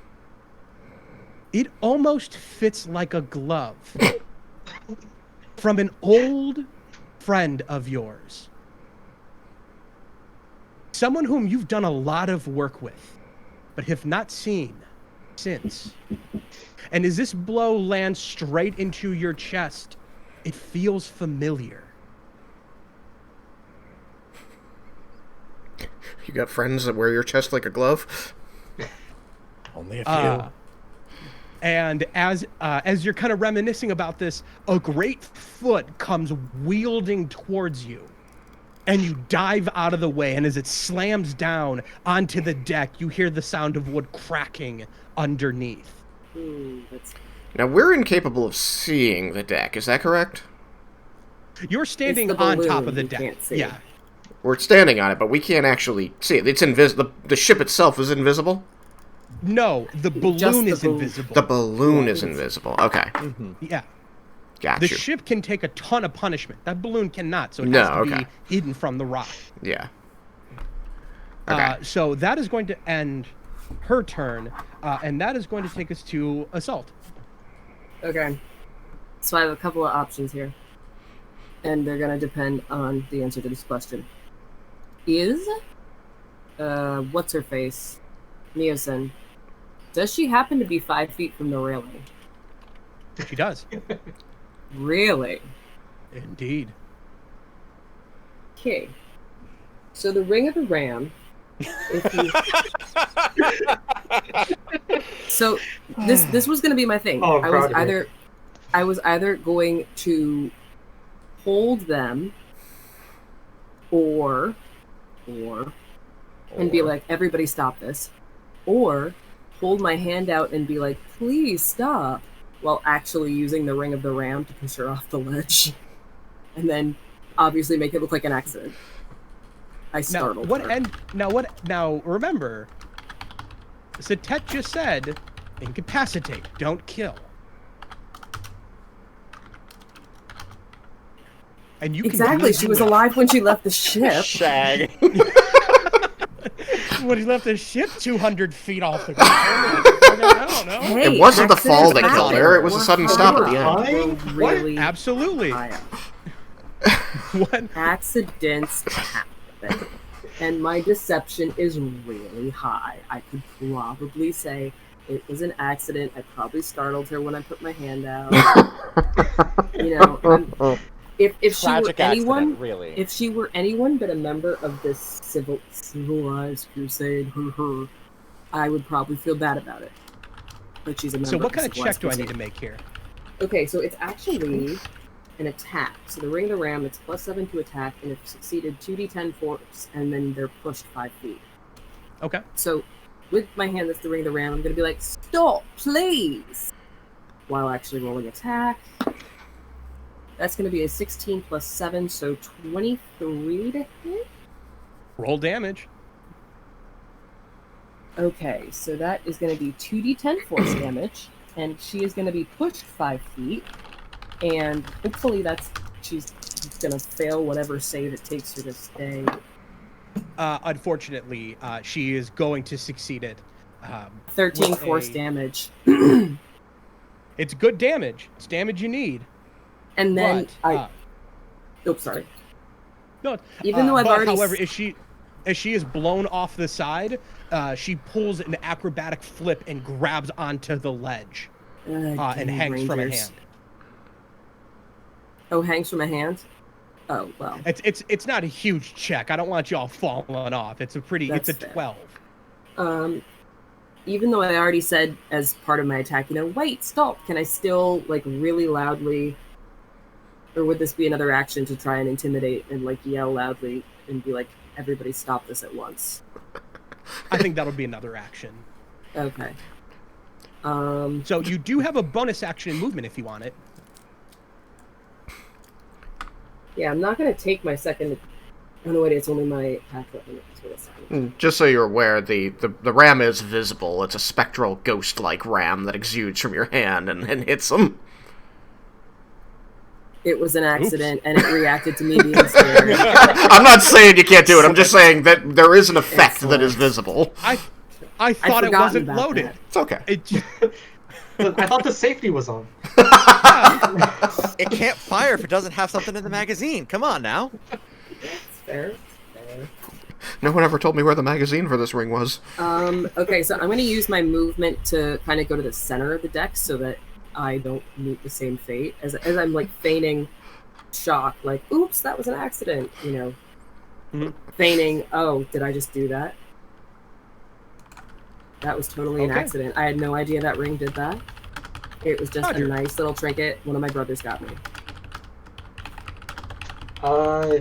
So what's the scene in front of me? I have a guy that's in front of me now.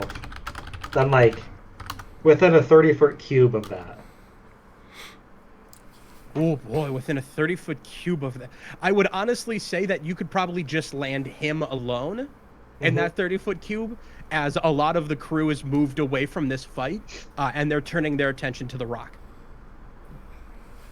And there's one more of them that's in range of Zatet, right? Right. Okay. I'm going to freak out and try and cast Hypnotic Pattern on just everybody in front of me to try and make everyone calm down for a second. Okay. Who are the So, targets? this is I'm going to make the first roll, and this is an intelligence roll, right? Wisdom saving throw. Wisdom. Okay. Captain immediately calms. Rolled a 5. This is going to be for that big fighter. Another 5. Ooh. Wow. So as the pattern begins, woo, woo, woo, the captain is like There's music playing along to this. just playing like a tune, and the captain's like, you know, I never liked this boat. Nice. I don't love this. Alright, they're incapacitated and they have a speed of 0. Okay. Then as a bonus action, if I could do another Bardic Inspiration and give it to Zatet, Yes. and that'll be my turn. That is then going to take us over to the big board. The bird, seeing this beginning to start off, spreads its wings and lets out a piercing owl. It jeez. closes its wings and it dives under the ship. And Assault, you see that her hand? Let's go. Mm-hmm. Probably lands on it. Yep. And on the other side, the bird flies up, and you see that she is straddling it, pulling the next arrow from the quiver. That is going to be the bird's action. That is going to take us to Johan. So she is now on the bird, away. Yes. So talking She to has her, 300. She has a 300 feet range of fuck you, and she's going to use it. right? So I imagine that traveling up here in the air and her being away now, talking is out. I mean, you can yell really loud, but I have no promises. It's gonna, after having been almost shoved off the boat, she's gonna want to talk about anything. Yeah, I mean that's why spells like suggestion are great. They have to listen. Nah. It was totally an accident. What was it not to? You stand by that. I stand back. 100%. Oh, accident. Boy. However, the other two opponents seem to be, for the moment, mesmerized. You can only change out spells on level up, right? You Yes. cha- It is for warlock. Okay. I'll just make a note. So do I feel like my voice might be able to carry to her, or do I feel like she's gonna be too far away and it's gonna get lost in the wind? between the distance and the rushing wind past your ears, it seems seemingly impossible. Okay. I do not... I feel that I am surprised at myself for not having the thaumaturgy cantrip, but oh well. Yeah, I'm kind of. I usually have it on clerics. That's fine. Fine, don't need it. We can do, talking is definitely what my guy's best at. What can we do instead? I'm farther than 120 feet. According to Satet, you should incapacitate and not kill. So Yeah. with two people seemingly kind of dumbstruck right now, there might be an opportunity to maybe take them out of the fight in a more permanent way, non-lethally, or lethally, however you feel fit. You can also... you also know that there are weapons mounted to this thing. You could move towards a weapon.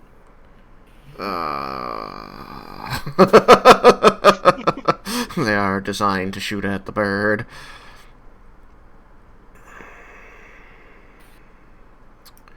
Is my character aware of where the weapon is? Because I know that I had talked to Boomhauer over there, and he indicated that they existed.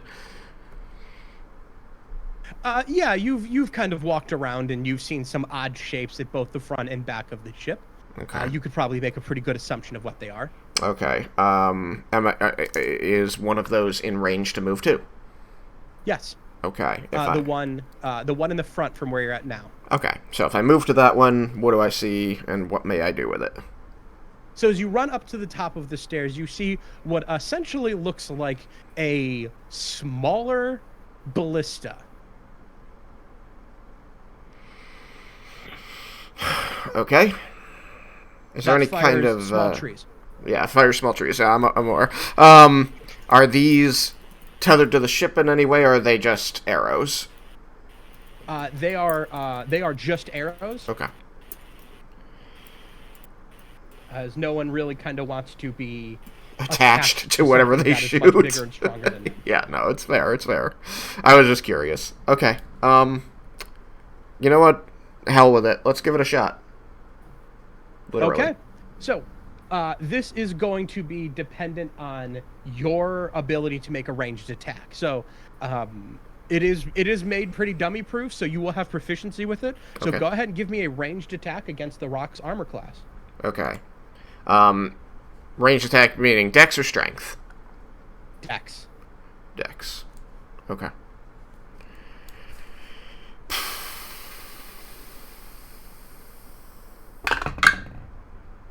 Okay, looking good. This is 16 on die, plus the proficiency is 19, minus dex is 18.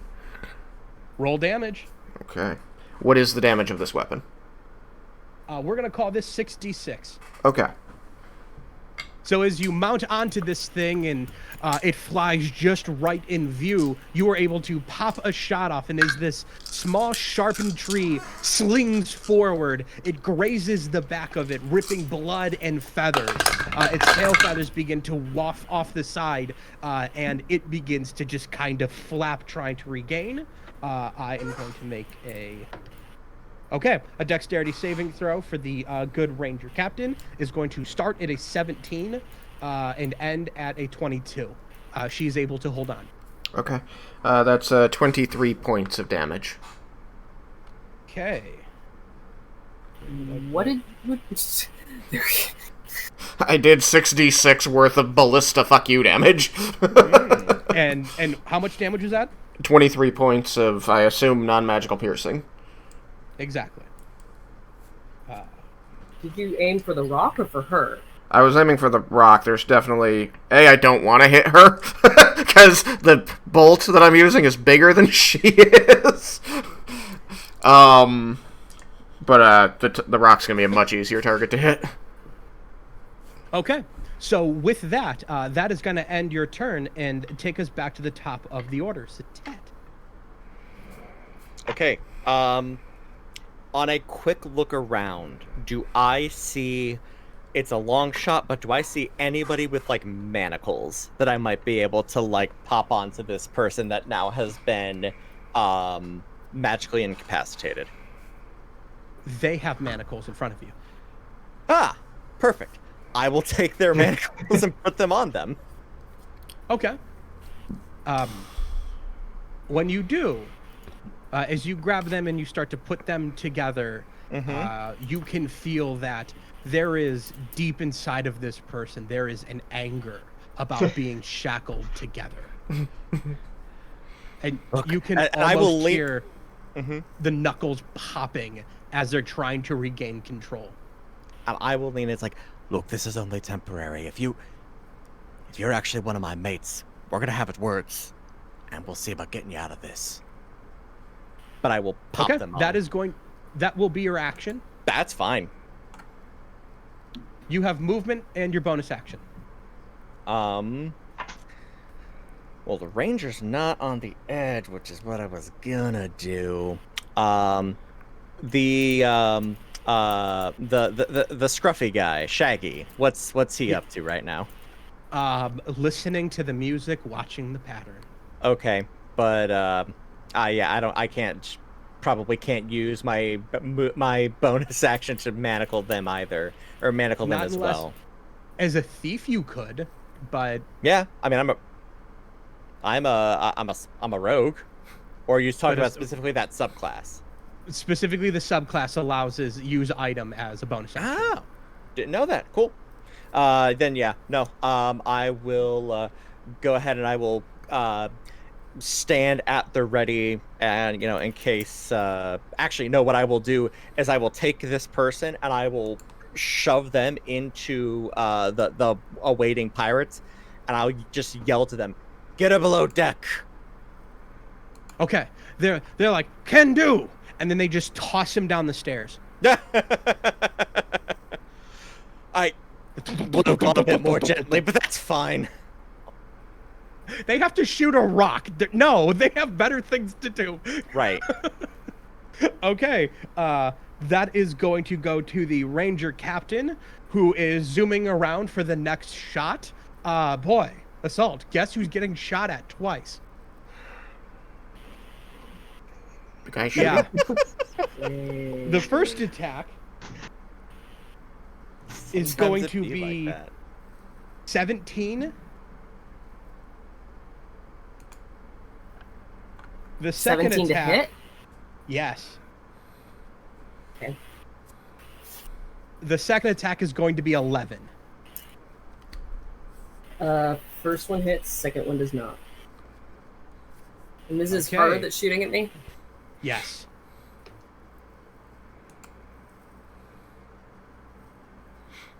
That is going to be 13 points of damage as this arrow flies true straight through your armors. Okay. That is then going to go to the captain. Does the captain get a chance to break loose of that? On the end of on the end of the affected creature by the hypnotizing pattern, what do they get to do? It's up to 1 minute, and the spell only ends if the creature takes any damage, or if someone else uses an action to shake them out of it. Okay. So he'll just go fall down the stairs, and he's still gonna be there. However, he is actually going to snap out of it, but there is a moment for both Roger and Satet where they hear him going, "Wait a minute, what? No, no!" And he stops screaming. The captain does? Yes. Not Captain Lemuel, the other captain, the shaggy beard. Quiet.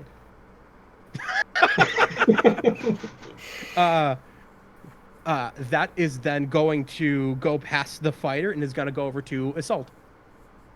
Okay. So,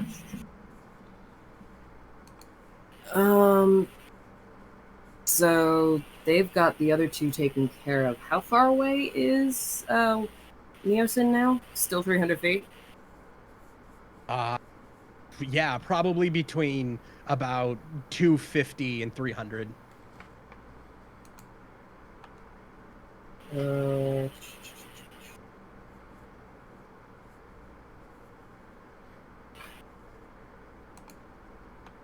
so I was gonna say, hold person is only 60 feet.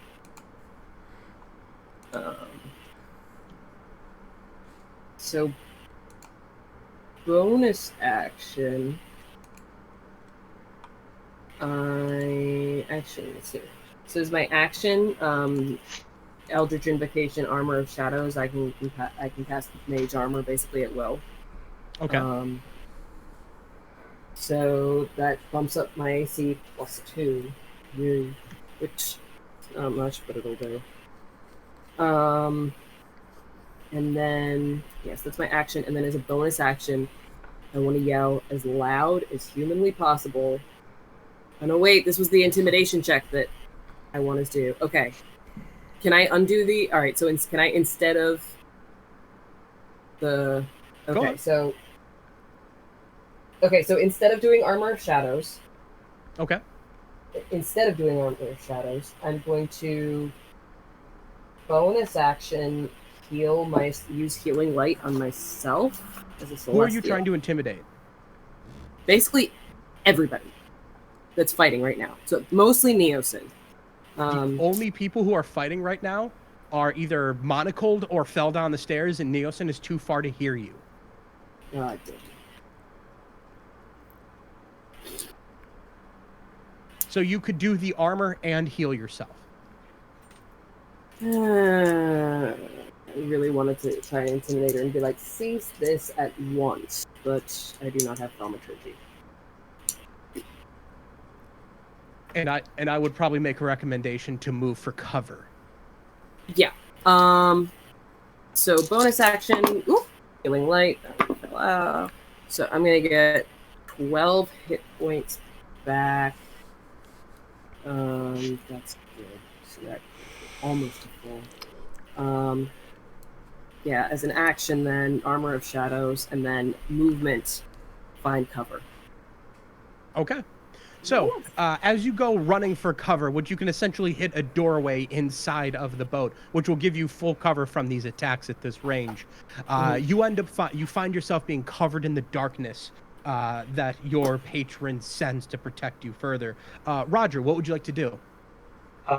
My hypnotic pattern's still up on one of the guys, so I'm going to keep that going and find cover within 30 feet of me. Okay. You can also find some cover behind some barrels as the one doorway has been taken by assault. You can find some barrels, and you're going to get +3 to your armor class. Deal. And that'll take us back. Yeah. Go ahead. No, go ahead. You're good. Okay. And that is going to take us back down to the big board, who is going to zoom in. And it's actually, to the surprise of everyone on the boat, actually starts zooming up towards the balloon. Oh no! The captain is like, "Son of a bitch! How does it know?" And it is going to make an who attack. knows. It's I got was a so hoping rider. I could counterspell if it was going to make a... From a 7 to a soft 20, it is able to rake across the top of the balloon. However, you don't hear the massive escape of gas one might assume it to be. However, you hear a shing, and landing and removing from this area, you see that bright metal cap that was at the very top of the balloon go twirling and flying off into the distance. The captain is like, "Oh, we needed that!" And the balloon immediately begins to descend. How fast? Yeah. And not fast enough that you are all lifting off, but you think within probably 10 minutes you're going to be on the ground. So anyone who tries to get off of the ground is going to have to make dexterity saving throws or be lost to the drag. Oof. Satet. Okay. The person that I manacled. Yes. Can I roll again to figure out how exactly I know them? Roll me a history check. There we go. That's going to be a 16. Of your gang, you can recall one individual fairly well.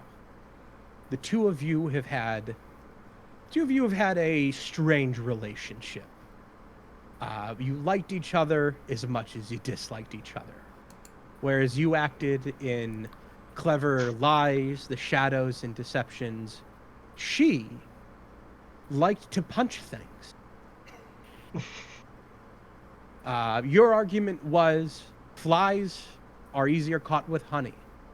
Her argument against it was it's hard to talk with no teeth. You can recall a good friend of yours. Her name is Gory Bloodknuckles. She is a half-orc who is a master of bar fighting. And the night you and your gang had to split, you were certain you would see her again.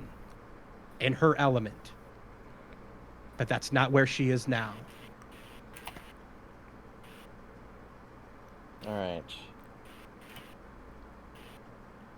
Just writing that down. I'm going to grab her by the manacles, and I'm going to kind of lead her, like into cover as well. Gory, what are you doing here? She does not answer.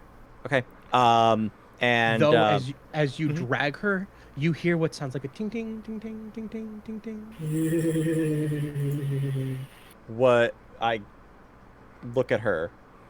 Am I seeing anything? Roll me an investigation check. Nat 20. I thought we were hearing the gnome. Plus. Oh, nice. Investigation. A natural 20 is gonna do it. Okay, yeah.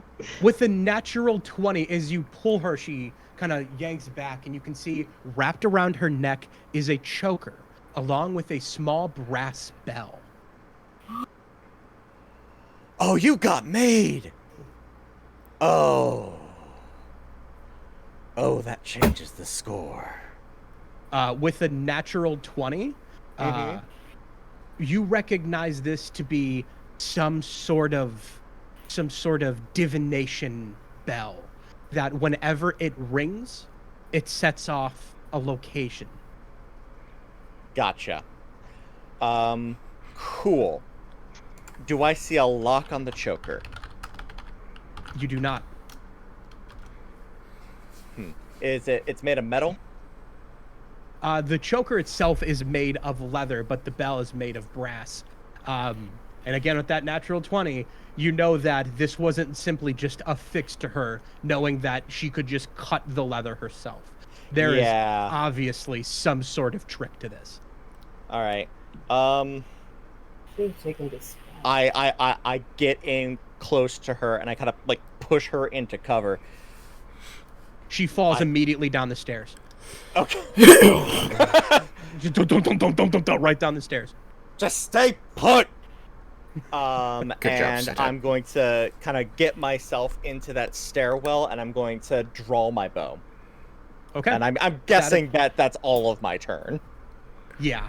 Yeah, that's fair. That is going to take us back to the range captain, who is going to fly around. He's going to see that the ship is sinking, knowing that she has still 2 on.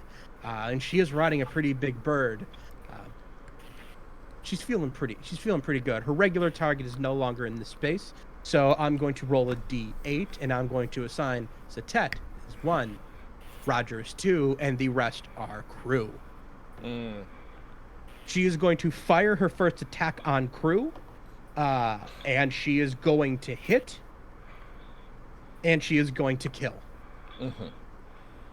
So we've lost 2 crewmen. Yep. Her next attack will be against another crew member. She will attack. And she's going to miss with this one.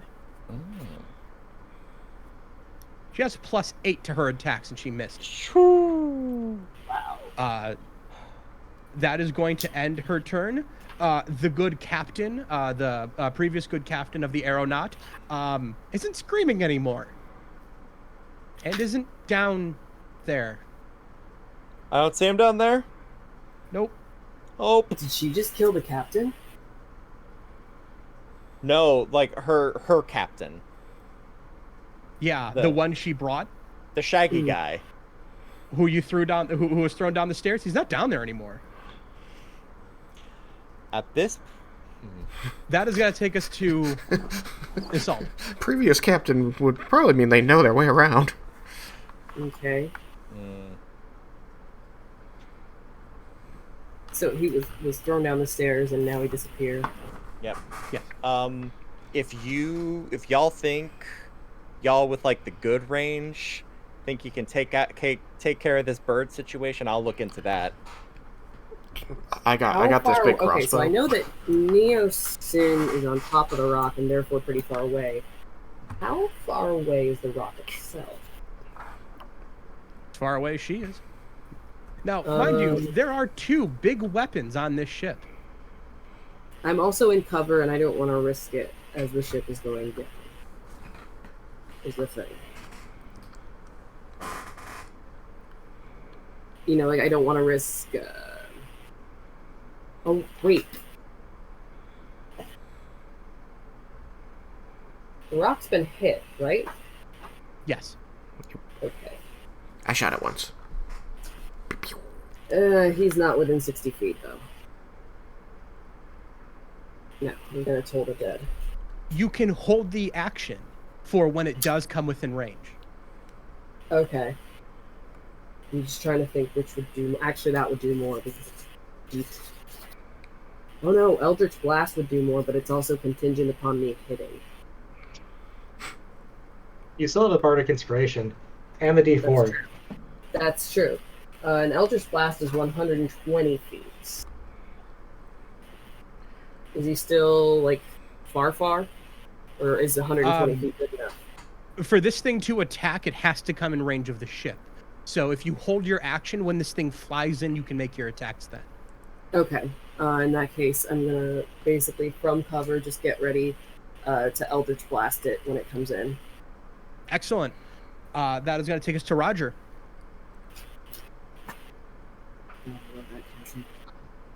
Did I get missed? You know what? I'm actually thinking you did. So you're going to have an extra special long turn. Okay.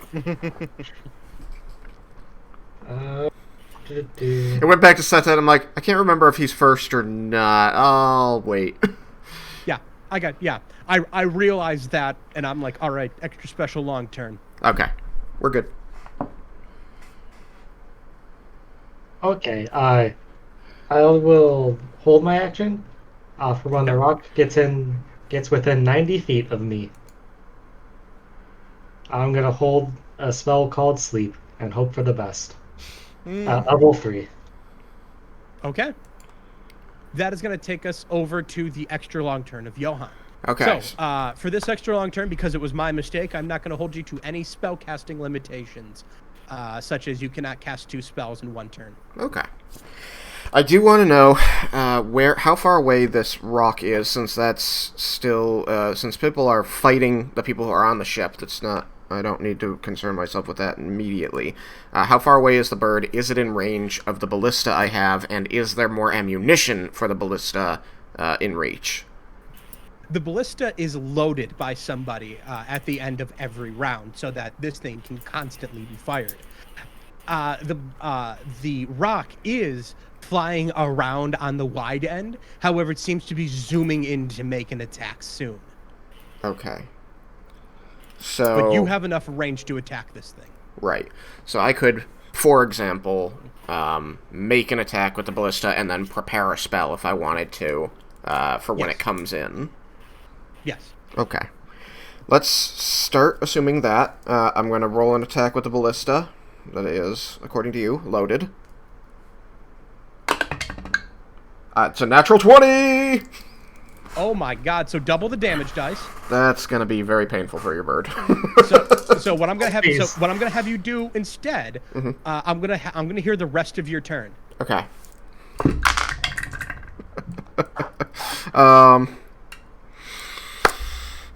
I had been hoping, perhaps that when it came into attack, I would be able to attempt a suggestion spell at the person riding it. Absolutely. Okay. Do you want the description of Okay. that now, or do you want to hear the damage first? So yeah, go ahead and give me the description, Okay. and I will make the check because it actually does go before you, but we're just folding your turn in front of it. So yeah, what is the description and what is the suggestion? All right. So for the suggestion, when she comes in range, because suggestion is a suggested course of action and then a setup to make it seem like a reasonable course of action, I would choose to say to her, Ranger Captain, consider, if you will, the accolades that would be laid upon you if, rather than destroying your army's own ship and the people upon it, you instead were able to consign a crew that resources have not been spent training them That's up. gonna be And about as. No, again, she's flying by on a bird going very fast. yeah, Oh, the bird's coming by? Yeah, which is going to trigger everyone's turn here in a moment. Okay, yep. So, the condensed version is she's only going to be hearing about 2 seconds of it. And she's just like, right past. So she hears like the pleasantries, and that's about it. I mean, could Somebody be. give her the position in the screen. I wonder if that worked. Roll wisdom save. So yeah, the condensed version is gain an indispensable and secretive method of delivery of resources rather than kill us all. Okay. Okay, so I've made the wisdom save against it, and I failed. The best, even with advantage against being charmed, she's elven, is an 8. Wow. She doesn't have a modifier that's going to drag that high enough. Yeah. Okay, so that's if that's reasonable to her, then she would want to talk, I would think. Then the damage from the ballista, the first half is 15, 21, and 7, 28. Double damage is another, 30, 39, 49 points of damage. Nice. Total? Total is additional? 49. Total is 49 non-magical piercing damage. Okay. On top of the 23 from before, which I think are the only damages we've dealt to the rock. All right, so as this thing flies by, you launch a small tree into the thigh of this thing, and it wails around. Unfortunately, she's going to make a dex save, which she is going to succeed with, a 15 at base. And as she flies by, you very quickly instill this thought into her mind. And as it takes her off further and begins to bend up in the air, that is going to go to the Boyd. And the bird is actually going to gain altitude, turn off, and fly off. Interesting. With that, you are left with an empty ship. The gunfire has stopped, but a good portion of the crew lays dead. Wait, it flew off before I could get off my Eldritch Blast? You all would get the attacks, but the fact is it has 216 health. They're Yeah, really I big. didn't think we No did one's enough for going to sleep. do anything to Wait, this what if I thing. didn't aim at him? What if I aimed at her? What if I aimed at She her? has She's fine. 62 health. Yeah, this is simply a matter of keeping time and pace. Whether it is a combination of the successful spell or the want of life for the rock, it does indeed fly off, leaving the two passengers left on the boat. However, as it is sinking further and further down, it begins to hit the trees, and those who remain grab the bodies and weapons of who were struck down and begin to hurl themselves under deck as the group of you Yeah, join. we all. Yeah. Take cover! So as this is happening, I dash as fast as I can, and I use all of my crazy crap in order to do that. I want to find that other guy that just kind of vanished. So as you go running down those stairs, you go to the one place you know you couldn't see before, and you see that large iron door is open. And as you begin barreling down those stairs, you eventually find yourself in the very hull of the ship, where you see that there are electric lights buzzing of electricity coming off of coils. And you see on what is essentially a makeshift operation table. Mm-hmm. The captain is laying unconscious with his arm fully stretched out like that and then strapped down. And operating tools are laid beside it. And you see the gnome hanging upside down from the ceiling, beginning to look at the operating tools and beginning to kind of pick them up. You see sitting on the other side of the room, JoJo Swift, who is in a still, quiet, meditative stance, concentrating. I will just yell into the room, "Brace yourselves! We're going down!" JoJo snaps forward and just grabs onto what's around them. And the gnome, half of its body just turns and rotate and looks to you and goes, "Then it will wait." Yeah, he ain't going anywhere. And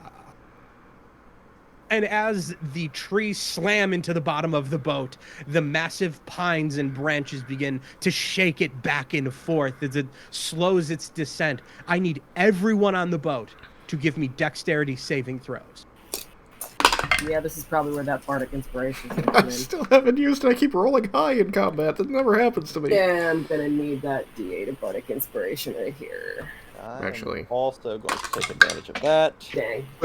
Even with the bardic inspiration, I'm not sure I got it, but okay. What do we have? 13. 14. Okay. 10. Okay. Nope. 18. 18 will actually succeed. Woo! I don't fly off the ship. I use that D4. Everybody is under the deck. However, you are being bounced around like so many dice in a Yahtzee 10. These are pretty decent. I'm just rolls. holding onto the 36, ballista for 9. dear life. Everyone is going to take, if you failed, you are going to take 18 points of bludgeoning damage. If you succeeded, you will take 9. As the ship rattles around in Setet. For all of the bouncing and slamming you do, you see JoJo Swift is doing so, but you see the gnome is held tightly to the ceiling. The horror you see, though, is the bearded former captain of this ship fully strapped down, as long as you're talking about his arm.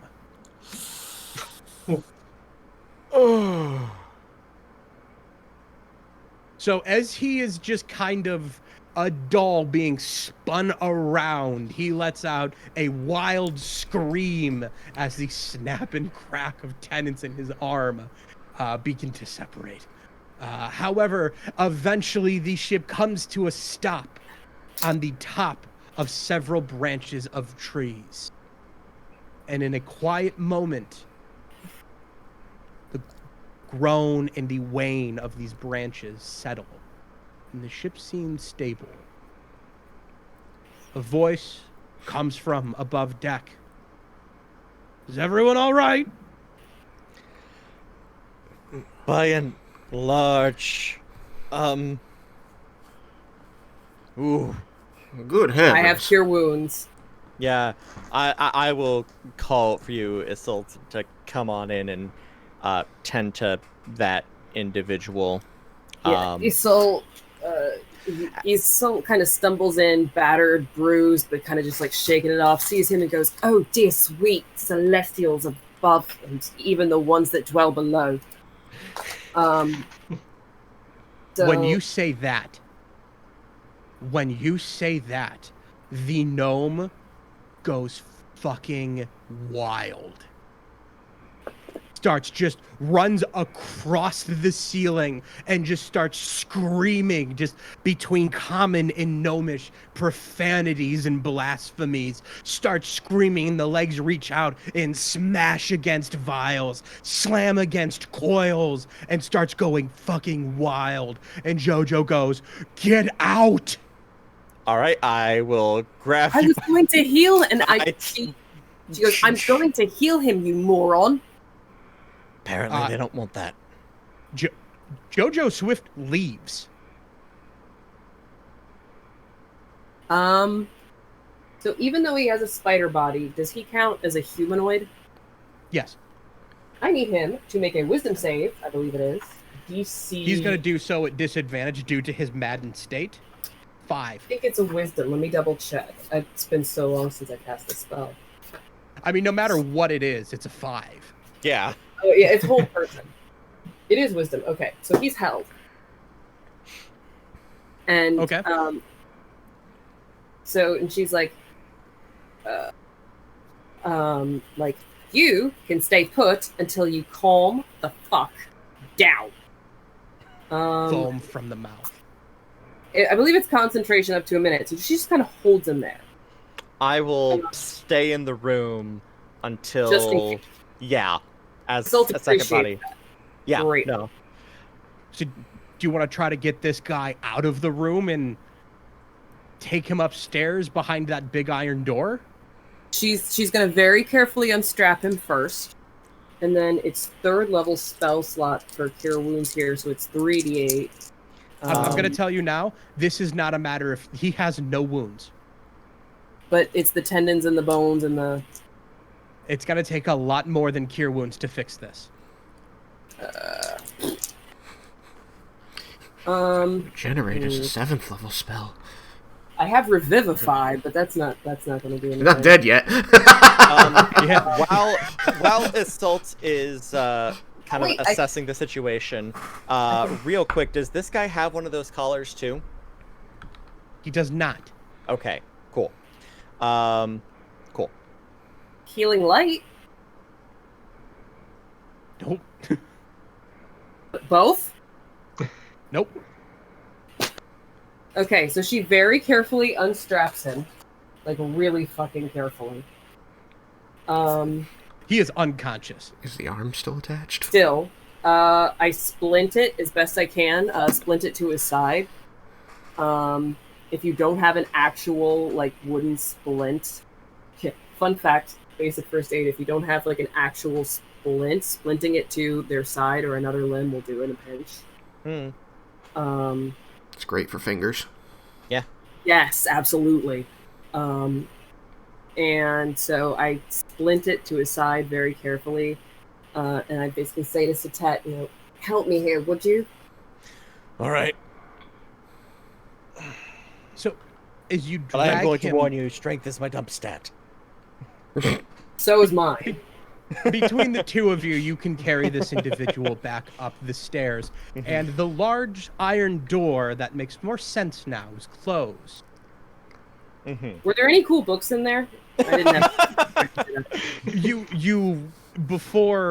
didn't get a good chance to see before he went wild. You think there's going to be a better time to go down there? That is Probably. yeah, probably not now. But however, you're able to get back below deck. And you're all able to sit down and compose yourselves and take a short rest. If he's, let's see. I don't have medicine despite being a warlock of a celestial. Does anyone have medicine? I was going to try and make a medicine check to set his arm. Well, there is, between the captain and Jojo Swift, they're able to, well enough, brace him. In fact, they will take charge of this current prisoner / guest while the group of you heal up. As you are addressed by the captain, he says, "Well, the good news is we didn't take much damage. The bad news is the damage we took is we like to call the crown of the ship. You see, The balloon we use is it's not one whole piece, but instead it wraps around a small frame and ties to the top. And we use this crown to twist and tie the balloon together. Without that, we have a big dome. And seeing as how nearly half my crew was just recently laid to rest to be fed to the bears, would you mind going to get it? Think we can manage that, but we've got a bigger problem right now. Oh, what's that? So I will point over to I did write her name down. Where was it? To Gory. Gory. That right there. One of my old mates from before all this. Good fighter. But looks like at some point in the past couple of, I don't know how long, couple of months at this point, she's been made. That collar around her neck, that tells the crusade exactly where she is every time it rings. We need to get that off her, because as long as that's on her, they're going to know exactly where we are. I might have a thing for that. It's magical, isn't it? Yep. Can I cast Dispel Magic? Oh, so glad someone has that. So, to do Dispel Magic... It's a counter spell. Choose an object. For each spell of 4th level higher on target, you must make an ability check. Okay, so I cast... If I want to cast it at 3rd level, which is my highest, anyway, so I have to. If there's anything 3rd level or lower, it's automatically dispelled. For anything higher, I have to roll. Right. So you'll have to roll. Okay. Oh, that's good. May I have inspiration for the way that I interfered in the fight? My suggestion. You do have a D4 inspiration you can use. Okay. Yeah, that's right. We got a D4 of inspiration earlier. Okay. That is going to be... I don't have that. Plus my wisdom. Just making sure my numbers are all right. 22. Oh, shit. Which means I dispel everything up to a 12th level spell. Okay, so with that, you are able to cast and remove the enchantment that is around the bell. Nicely done. I'll take that. And she reaches up and rips it off of her neck. She removes the helmet, and you see the short-cut hair that is a fiery red, and the grayish-green skin of an individual who has had very, very many portions of their face broken, poorly put back together and healed. Crooked nose, partially collapsed cheeks, but you can see in the broken toothed smile. She looks over and she says, "It has never been so good to be free." The people who were using you, I imagine you'd like to pay back. You know, I learned a lot about revenge. And I want it, yes. Stick with us. I am certain we'll be seeing more of them. And she gives a big, gap-toothed smile. And she looks over to Satet and goes, "You following a preacher now?" Believe it or not, we picked him up. It has been a most Salt just kind of enlightening. smirks because she knows exactly what kind of preacher he is and who he follows. Right. Gory smiles at you and says, "I've never been so happy to see you, Satet." And then she punches you in the chest. Right in her little fist pocket. We just did this, and I'm just rubbing that spot like right there. It's like, Look, we've got a long way to go. Especially because that damn bird ruined the top of the boat. We're gonna go and get it. Why don't you stick around here, get your legs back, and if that bird comes back, maybe you can cook us some nice dinner with it. She smiles and she says, as long as you like it raw. And winks at you. I'm gonna regret that. All right. So with that, you can take your short rest. Mhm. And the captain comes over and says, I've talked with Jojo, and they say that they've located our cap. They've drawn a small map that you could follow. However, we're in some uncharted territories, according to our maps. It smells swampy to me. Lovely. Fine.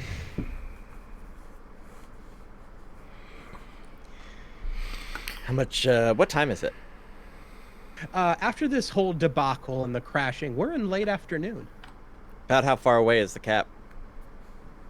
The cap, to the best of their recollection, best to their estimates, on foot through a swamp, you're looking at a couple hours walk. Okay. Should everything go all right, you'll make it back by nightfall. Okay. All right. I take some tinder for my lamp. Okay. The deal has been struck and the debt must be paid. We should get moving. Gory is at the side of the ship, and she's tossed down a few. A few ropes for you to go to make your way down on, and as everyone starts going over, she does stop you, Satet.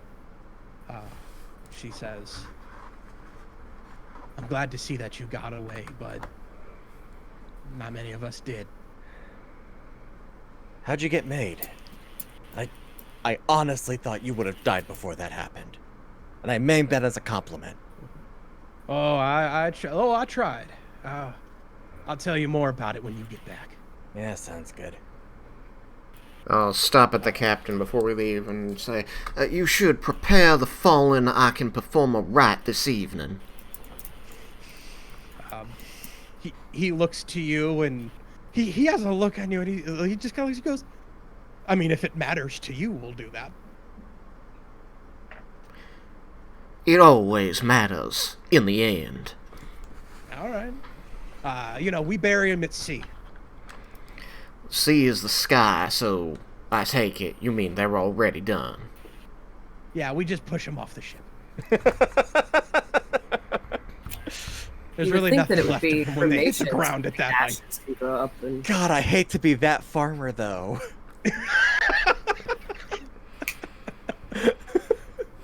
I'm gonna take my prize cow so I can win the fair, and then a body just bifurcates.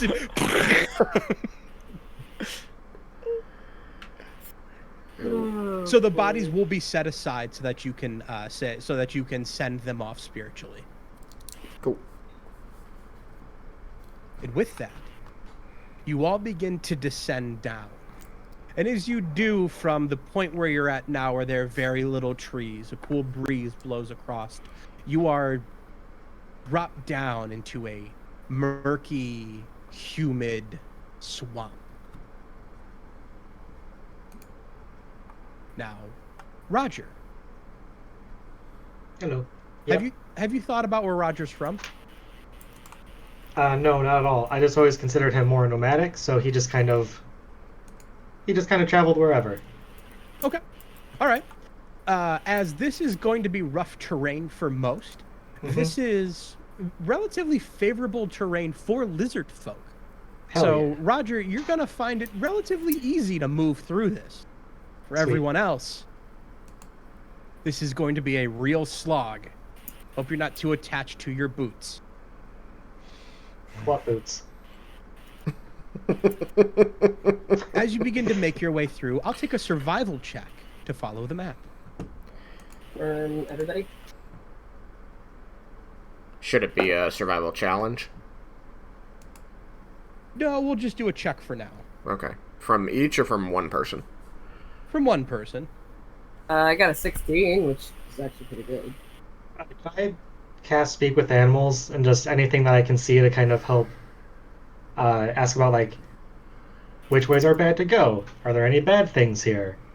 Like, avoid Okay. that area, go that area, anything like that to kind of help this check? So, so firstly, a 16 will succeed, but if you do use Speak with Animals, I will give you some information. Deal. A 16 is going to get you to follow the map fairly well. There's no real distinctive markers, but you can see that Jojo has set up a fair amount of distance traveled between the next move and a small kind of distance etiquette that. What is this word I'm looking for that you can judge distance on a map? It says like this is 200 miles. Dead reckoning. Approximate. You're all right. You're all winners. So basically, the map is set well enough that there are no specific directions, but the guidelines are easy enough to take. And with assault, the assault.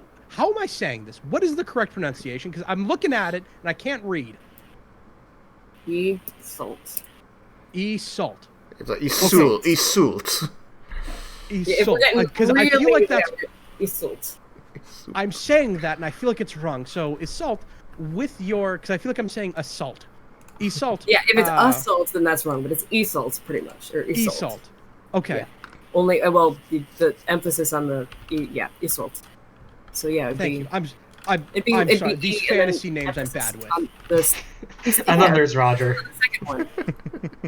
Yeah. Bless you for being Roger and Johan. So, Sorry, I No. literally rolled out of Xanathar's for her name. There are tables in the back. Listen, I'm still wrestling with Bolmir, because I feel like Bolmir or Bolmir. I just watched the first Lord of the Rings movie last weekend. Oh, yeah, so yeah, I'm still getting that name right. Boromir. Boromir. That's what Boromir. Anyways, so Assault, you are able to lead them through through this swamp fairly well, but it is when Roger stops. It is when Roger stops and kneels down to talk to a huge spider. So what questions do you want to ask? If there are any dangerous points in the swamp, like if we go that way, are we going to sink? Type of traps, more or less. The spider looks to you and says, "Yes! Poisonous flammable gas! Oh, that's bad. Oh, yeah! Don't breathe it! Don't light it!" Anything you're scared of over here? Frogs. Frogs. Alright. I say, are you talking to someone? There, Roger. Yeah, and Roger will just point to the spider. Yeah, Spider, what's your name? I'm a spider. I don't have a name. He has no name, the spider. Call it Boris. These are constructs of civilization. Call him Boris the spider. Names are Boris. for the bourgeoisie. I'm gonna call you Philip. Philip. I said Boris. There's actually a song called Boris the Spider. You should be careful dealing with spiders. Any one of them could be a servant of Lolth. We'll deal with that when it comes. Famous last words.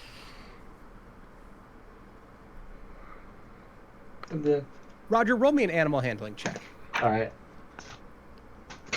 Why?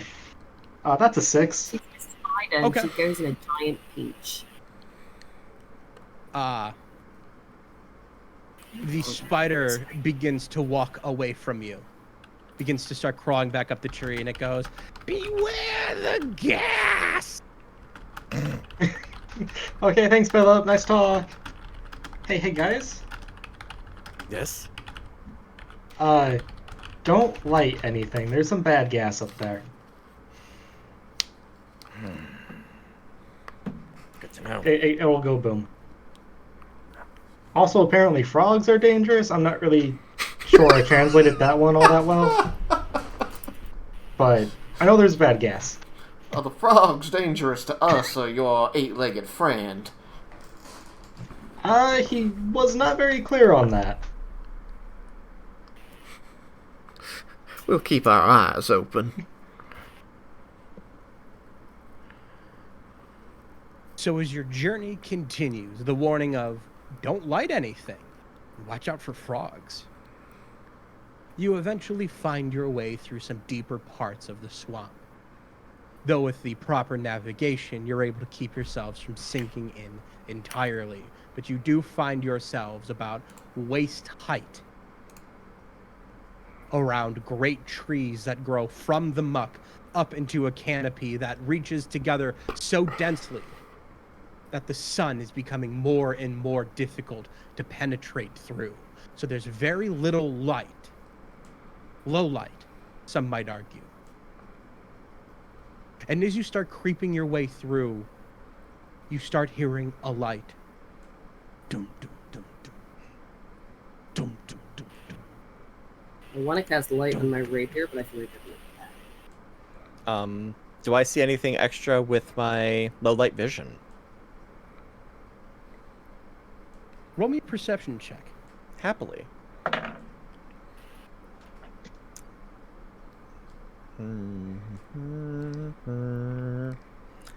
Perception, not excellent. That's only going to be a 10. With a 10, as you look around, you can see over some of these large roots. And in the distance, you can see some of the bushes begin to shake. But the whole forest seems to just reverberate with this jump, jump, jump, jump. There's something real big. That's about all I got, though. Well, I don't right like the sound of it. We should hurry along and get back to the air where it's safe from things that make noises like that. Agreed. So as you start traveling in the correct direction, the sound becomes more frequent, becomes louder. As you get closer to it, you start hearing what sounds like deep, throaty chanting in the distance, just a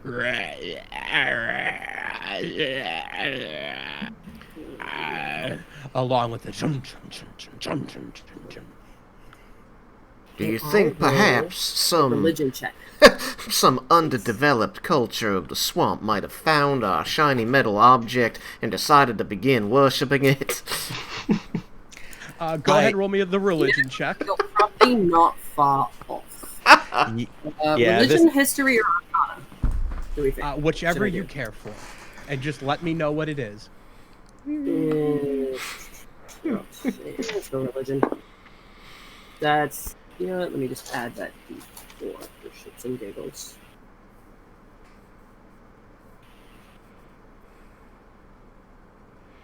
Is that D4 stay with us, or is that a one-time use? I rolled crap. Like the D4 is a 8. one-time only. Okay, I use mine. 8. With an 8, yeah, there are plenty of uncivilized tribes that worship sometimes true or nature or false gods.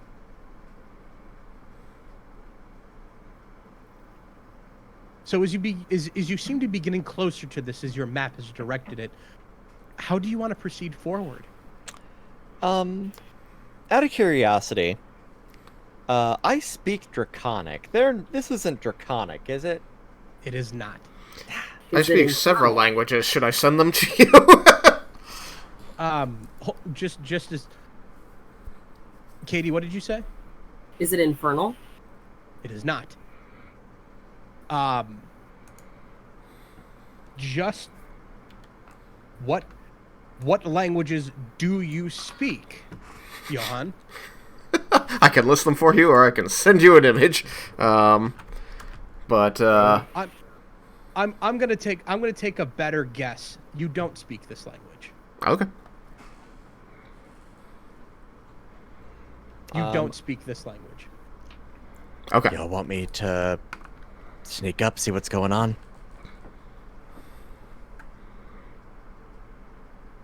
He asked you guys. Is there Yeah. Is there a way we could Yes. perhaps move together in case it's some dangerous and deadly thing that we'd have to rush in there after the fact, perhaps too late to prevent you getting mutilated? Well, I just want to see if it's worth taking the risk for all of us going. I'm pretty sneaky. I trust you. I've seen your sneak at, well, I've not seen your sneak at work, as the case may be. Very well. All right. Be back in a bit. I don't know how long that is. Well, So, let me just as put it you- like this. If you start hearing me screaming, come get me. Yeah, come on. bad.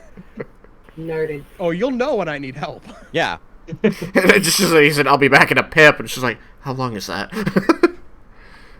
So, with the conditions you're in, waist high and sludge, for you to drag yourself through or even pull yourself off to drip, give me a stealth check with disadvantage. Oh, okay. Disadvantage. Okay. That is only going to be a 17. That's it? Only a 17? Only a 17. Oh, Roll wow. 12 and an 8. Shit. I got a +9. Definitely. Oof, wow. Expertise so- in stealth. So as you begin to start climbing over these trees, tapping in to kind of the deeper Maztecan heritage of your folk, you were able to start kind of bounding between trees in a agile and quiet manner. And it doesn't take much time for you to eventually come to an area where the roots have grown the highest and the most healthy.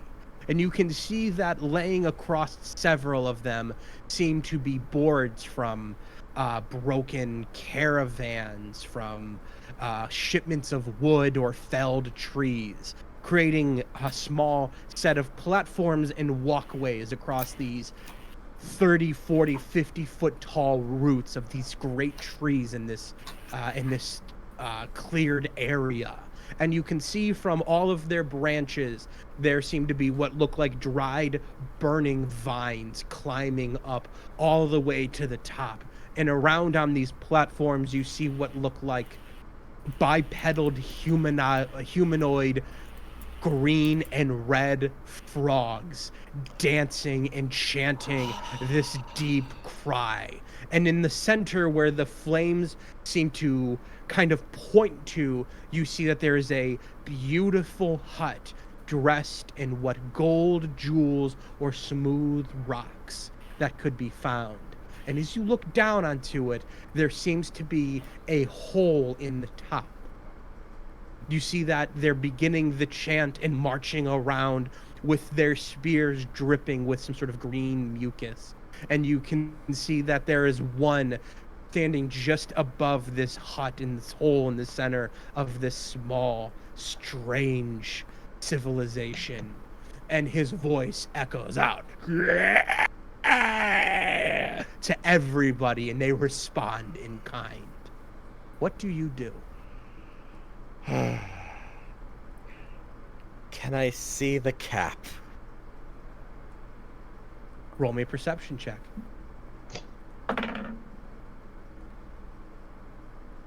That is going to be 14. With a 14, you do indeed see it as this strange, almost priest-like frog pulls it from a pile, holds it above his head, and throws it down. And it falls into that strange round building. Meanwhile, in the bushes, Isolde is just kind of idly rummaging through her pack, and she just stops. And she looks at the others and she goes, I have an idea that is potentially really great, but it's really bad. And she pulls out her potion of mind reading that she had nabbed long ago from that little encounter with the bitch queen.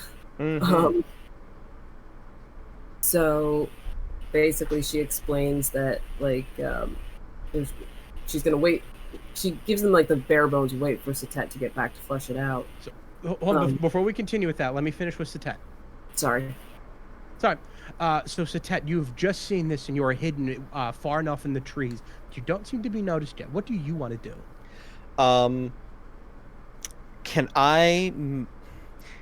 Chase is pretty sure he knows what these folks are and what the score is right now. Satet, I'm not sure. What should I roll in order to figure that out? Arcana check. Okay.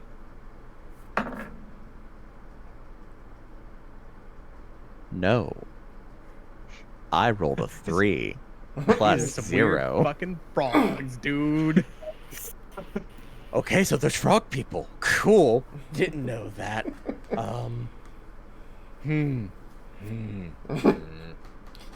They're small. They can't be that dangerous, right? Those spears are tipped with something.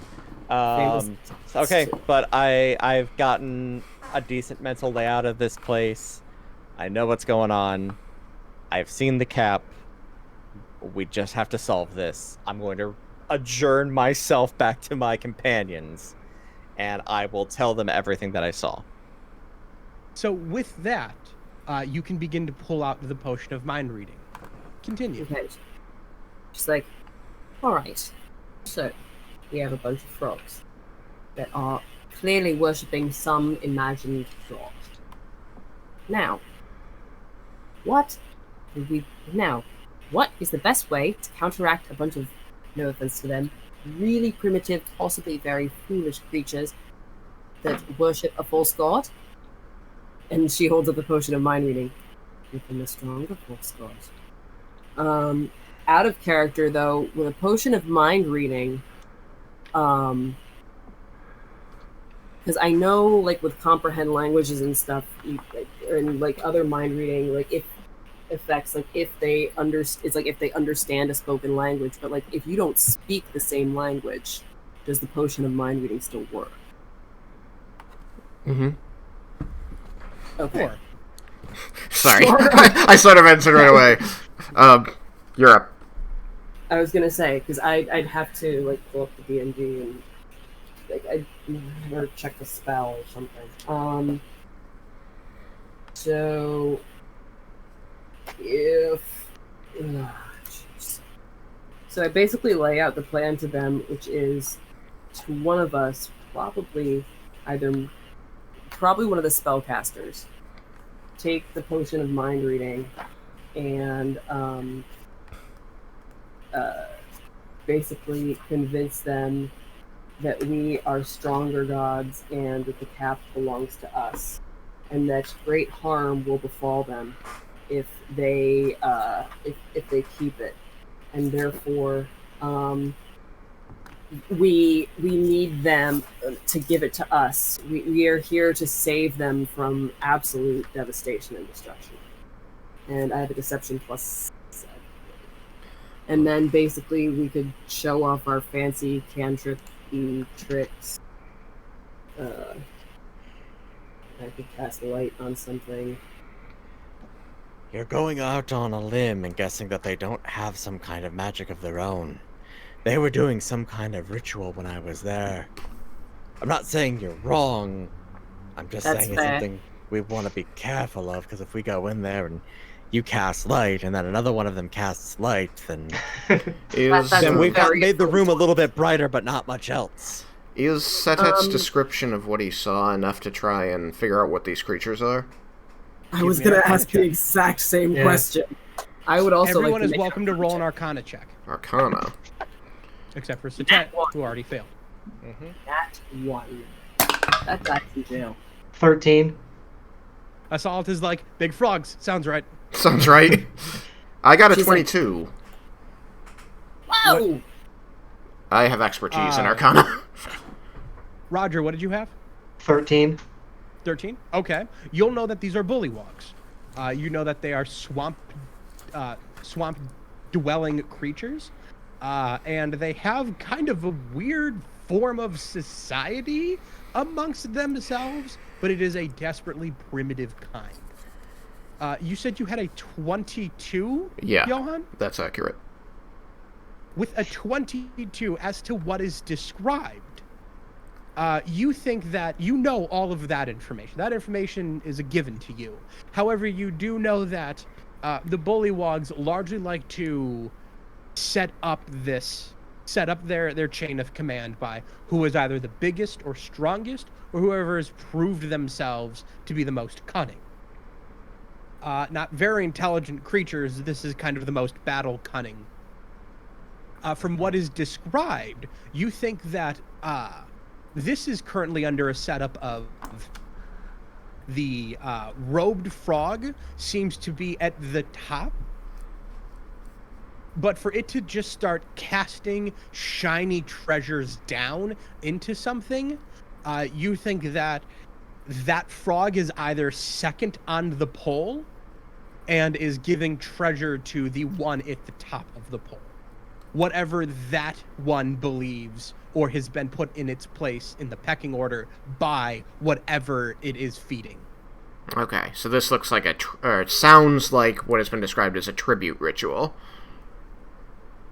Okay. That's correct. Does my knowledge roll give me any insight into, like, whether...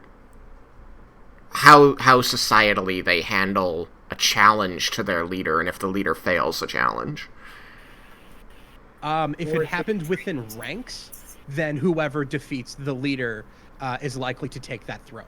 Right, but outsiders? To take the throne of whom they've defeated. However, an outside has to really put it on.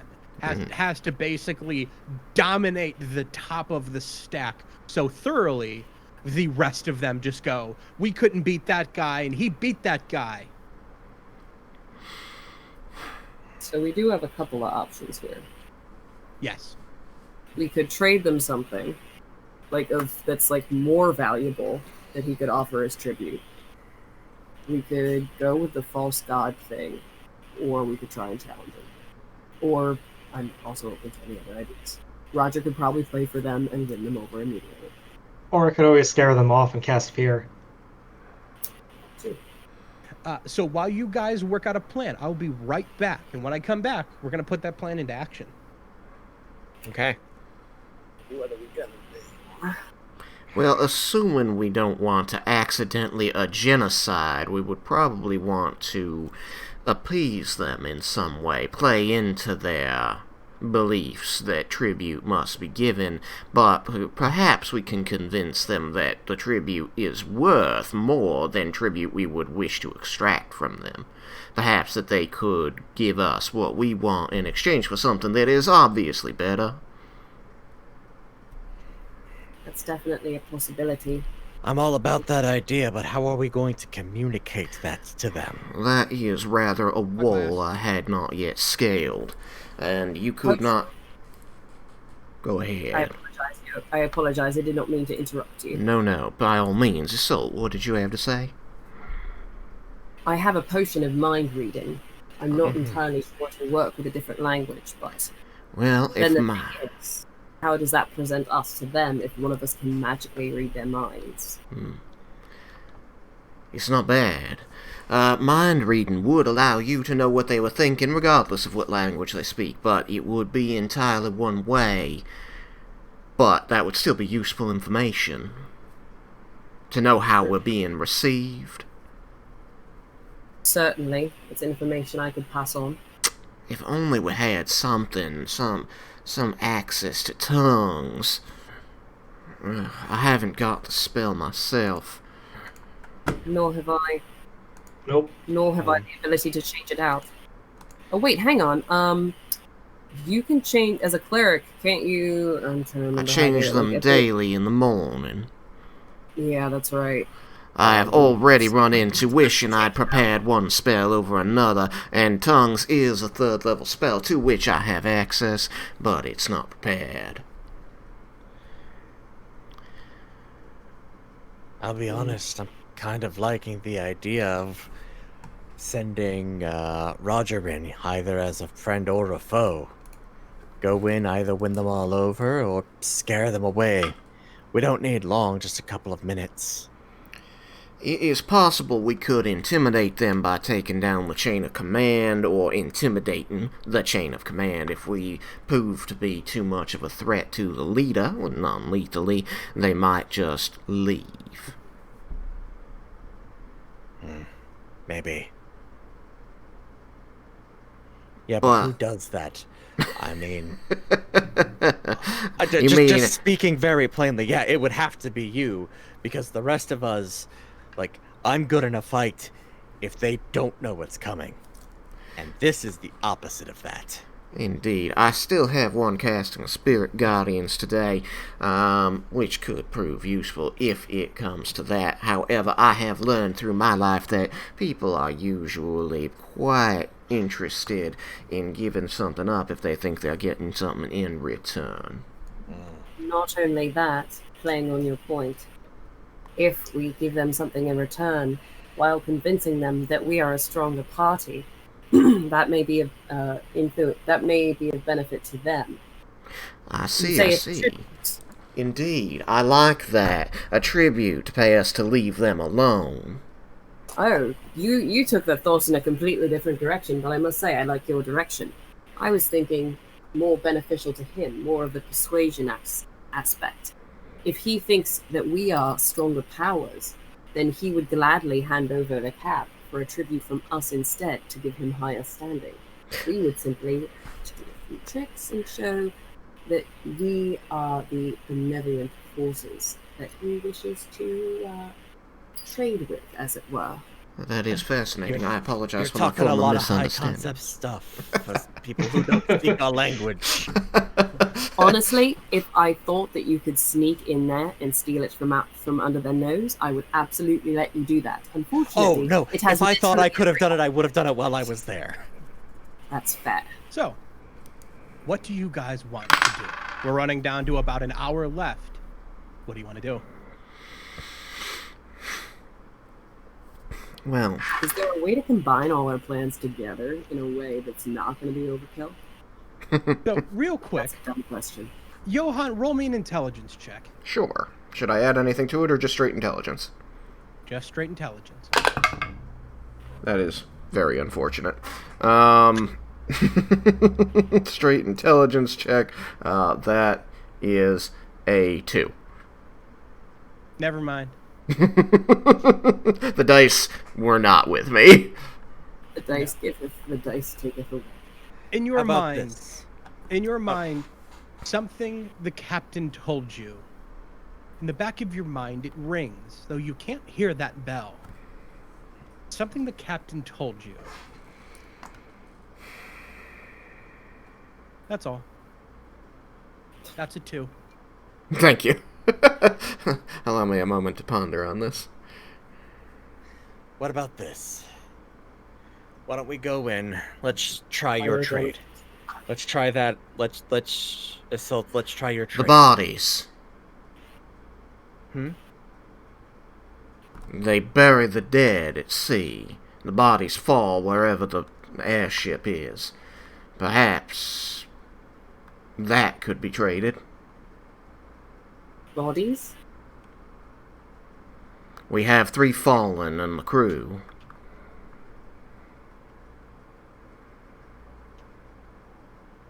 Do we have their corpses? Well, they've been set aside for a rite that I was to perform this evening. Do they want that? I don't know. But something happens to those bodies after they fall from the airship. Especially if they fall around here. Is there anything on them? In their Satet, person that we could trade and stuff? Mm-hmm. You had seen that they were largely sacrificing shinier things. Yeah, they don't want flesh. They want metal. They want things that are pretty, that look nice. I mean, maybe if we had one of the rifles, but honestly, if we had one of the rifles, I'd consider cutting and running. But what about How about this? Why don't we try your trade? We'll see how it pans out. Maybe the mind reading thing will work in a way that I'm not seeing. I'm open to that. I have a pair of matching daggers. Light is a cantrip, correct? Yeah. Okay. Let me see how long it lasts. Well, no. Let me do Oh, this. sorry. Let me finish. Sorry. Thought you did. I'm sorry. No. We're gonna try your thing, and then Roger, you'll be our backup plan. You'll see how the mood is feeling. You have access to things I don't know. Same. Yeah. No. You've got access to things I don't know. You can, in the moment, if something isn't going right, maybe you can scare him off or put him to sleep or something. Mm-hmm. I don't think they didn't look terribly tough. We might be able to fight our way out of it if it comes to it, but I don't want to get stabbed by one of those spears. You've Did anyone given want to me... be invisible when we go in? You've given me multiple thoughts. I'm thinking of how maybe there is a way to combine all of our plans and our tricks of the trade. It is perhaps a good idea to approach them as a benevolent force, offering them something in exchange.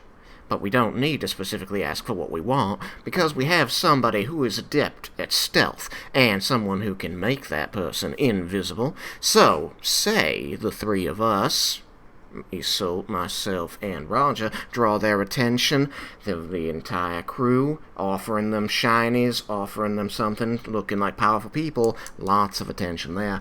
Our invisible, sneaky Mr. Setet may be able to get access to that tribute pot and get what we need, without a fight, without any muss or fuss. So as you begin to divine these plans, you hear the wet sound of flippers on wood. And as you turn, you see that a small group of these frog-like creatures have come out to hunt and have found prey fairly quickly. Us. In the center of them, you see that same almost priest-like frog who looks down to the group of you and goes, "Rat, trespassers!" Oh, common. Look at that. Oh! Huh. Well, That makes this much easier. That kind of does, actually. Yes, I have learned your language. If only to deceive you. It's deceived we are. Isolde quickly pops the potion of mind reading as stealthily as possible. Roger, if you will. Plan A. What'd you say? I said, Roger, if you will. Plan A. scare him off. Was that plan A? Plan A was invisibility. Oh. Well, maybe Have hold off you for a second. have you come to worship at the feet of the swamp god? I believe indeed we have some tribute that we could contribute. Tribute? Sweet. Do I hear anything? You truly command an excellent grasp of our language. Sweet. Follow. So I imagine as we begin following, Setet becomes invisible, Roger? Yeah. As sneakily as I can, I just kind of like go over, tap Setet, and hopefully they don't notice. Okay. I did drink the potion of mind reading. Can I hear if he's plotting to betray us or Tribute anything? to us. Or betray us? Pay I mean, you as tribute? basically. With the potion of mind reading, you can hear that his mind is very unfocused. But you can see the prevailing thoughts that he is doing his best to keep forward is on that of the swamp god. There is a hope in his mind that you are rebuffed by the swamp god, and you will be left as food. However, so- that is only a hope. So Isolde says, "Are you so desperate for food that you hope we shall be rebuffed?" He turns back and looks to you and says, "We are not desperate. We are merely lazy." You know what? I appreciate that level of honesty. It's deception, No though. one delivers to us. Terrible Grubhub service. Yes. Uber Eats sucks. Have you considered, Because we keep eating them. have you considered setting traps? It is the ultimate lazy way to hunt. You put the traps out, you leave, you come back, boom. We there's caught you. Ah, but you would not eat the rivals of the swamp god. Oh, no, wait. Redacted. Adherence? Let me rephrase that. Adherence? No, I love Assault. It's like the rivals of the swamp god. Adherence of the swamp god. Not rivals. What did I... you would not attempt to attack the swamp... the avatars of the swamp god, would you? Avatars. Alright. That was quite a journey of words. You're lucky I'm dumb. Is it not the wisdom? Like I'm totally spitballing deception. You get an immediate idea that though he has a command of common, he does not understand the subtleties and the nuances of common as much as he is expressing these things and the only way he knows how in your language. Someone gave him a phrase book and he doesn't know the meanings of everything. Yeah. He's pretty much just repeating the things that people have yelled at him. Sweet. So in that case, let me try and, I hate to say dumb it down. Surely you would not, but you won't hurt friends of the swamp god. You won't hurt the messengers of the swamp god, would you? So you would therefore Will not do hurt as the us. swamp god deems need. And with that, Sitet, I need a stealth check. Yep. Disadvantage of... Well, we're going to call it even for being invisible, so straight check. Fair enough. Plus 13, 22. Well, you beat it. A lot. You beat it by a lot. So as you tail the group, as they're slowly led through the swamp, you eventually come to this large root and board structure. You see that as it elevates in height, there are great jumps of about 10 feet one needs to make to the next platform up. And you think that these creatures have great bounding strength upwards, and perhaps decent one down. And as you come to the edge where Sitet had seen this priest before, you see that there is a vine one can slide down. But as you walk through, you can see what mud and vine and branch structures that hang from the trees are held up by ropes. And you see that these creatures largely live by sticking to mud inside of their structures, almost hanging as bats. There are very few floors of these things. These things are weird. And as you see them get higher, the branches get thicker. You can see that these structures are built onto the branches, around the branches, as if someone with an intelligence, with an ability to build, had built these structures more. That more respected ones live higher in the trees, farther from predators. Which, when you are brought to the edge of this pit, you slide down back into the murky floor.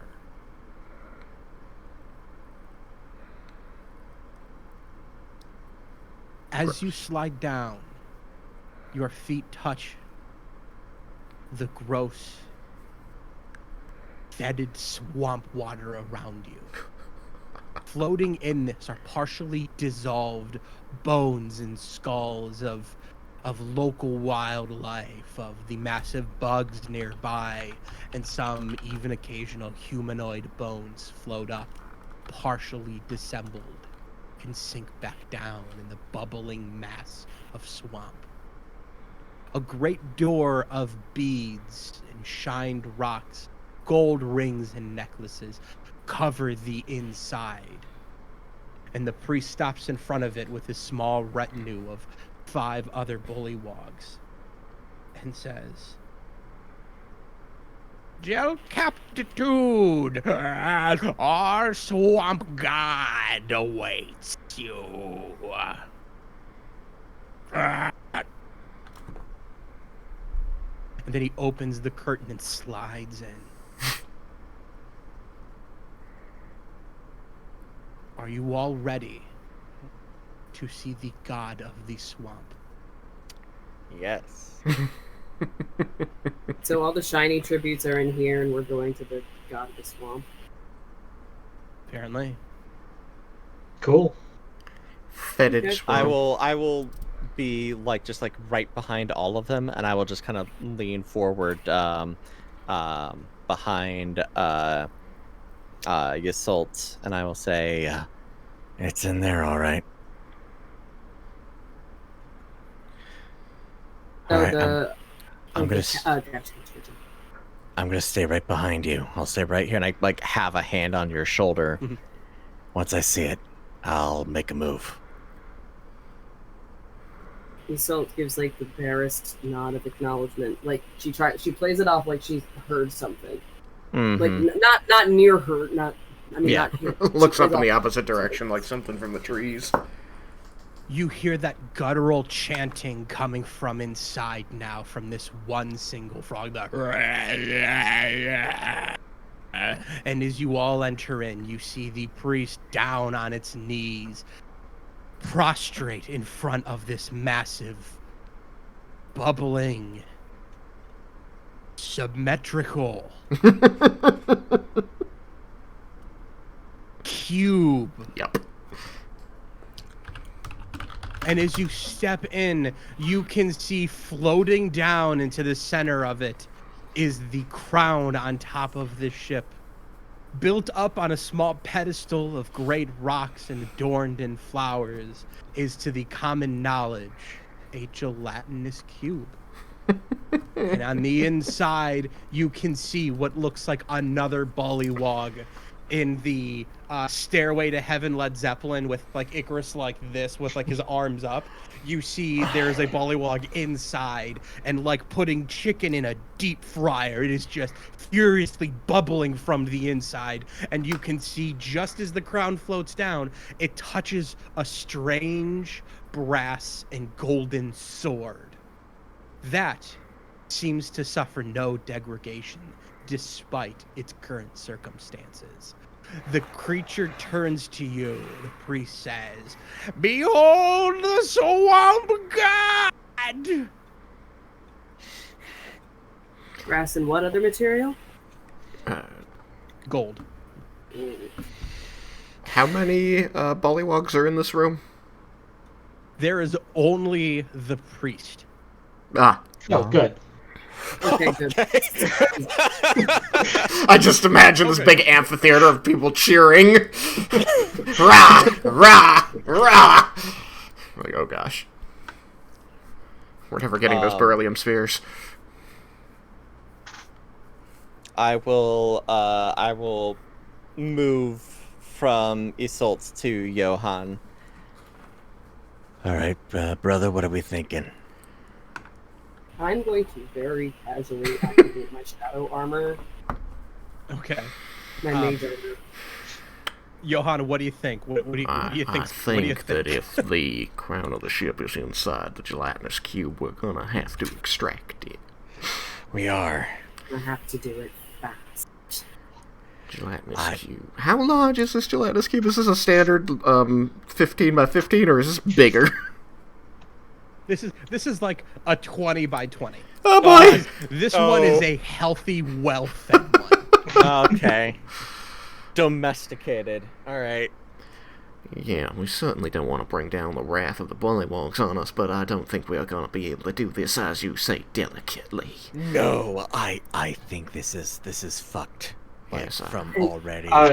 Is the bullywog paying attention to us or the cube? Like, is its back turned?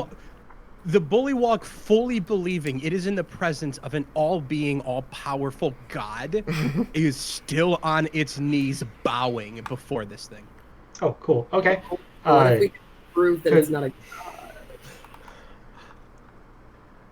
So, we fight. Yeah, that's true. And then in true style for Team Fuck the Shame out. Can I cast Mage Hand and try and, like, move the cap out of the cube slowly?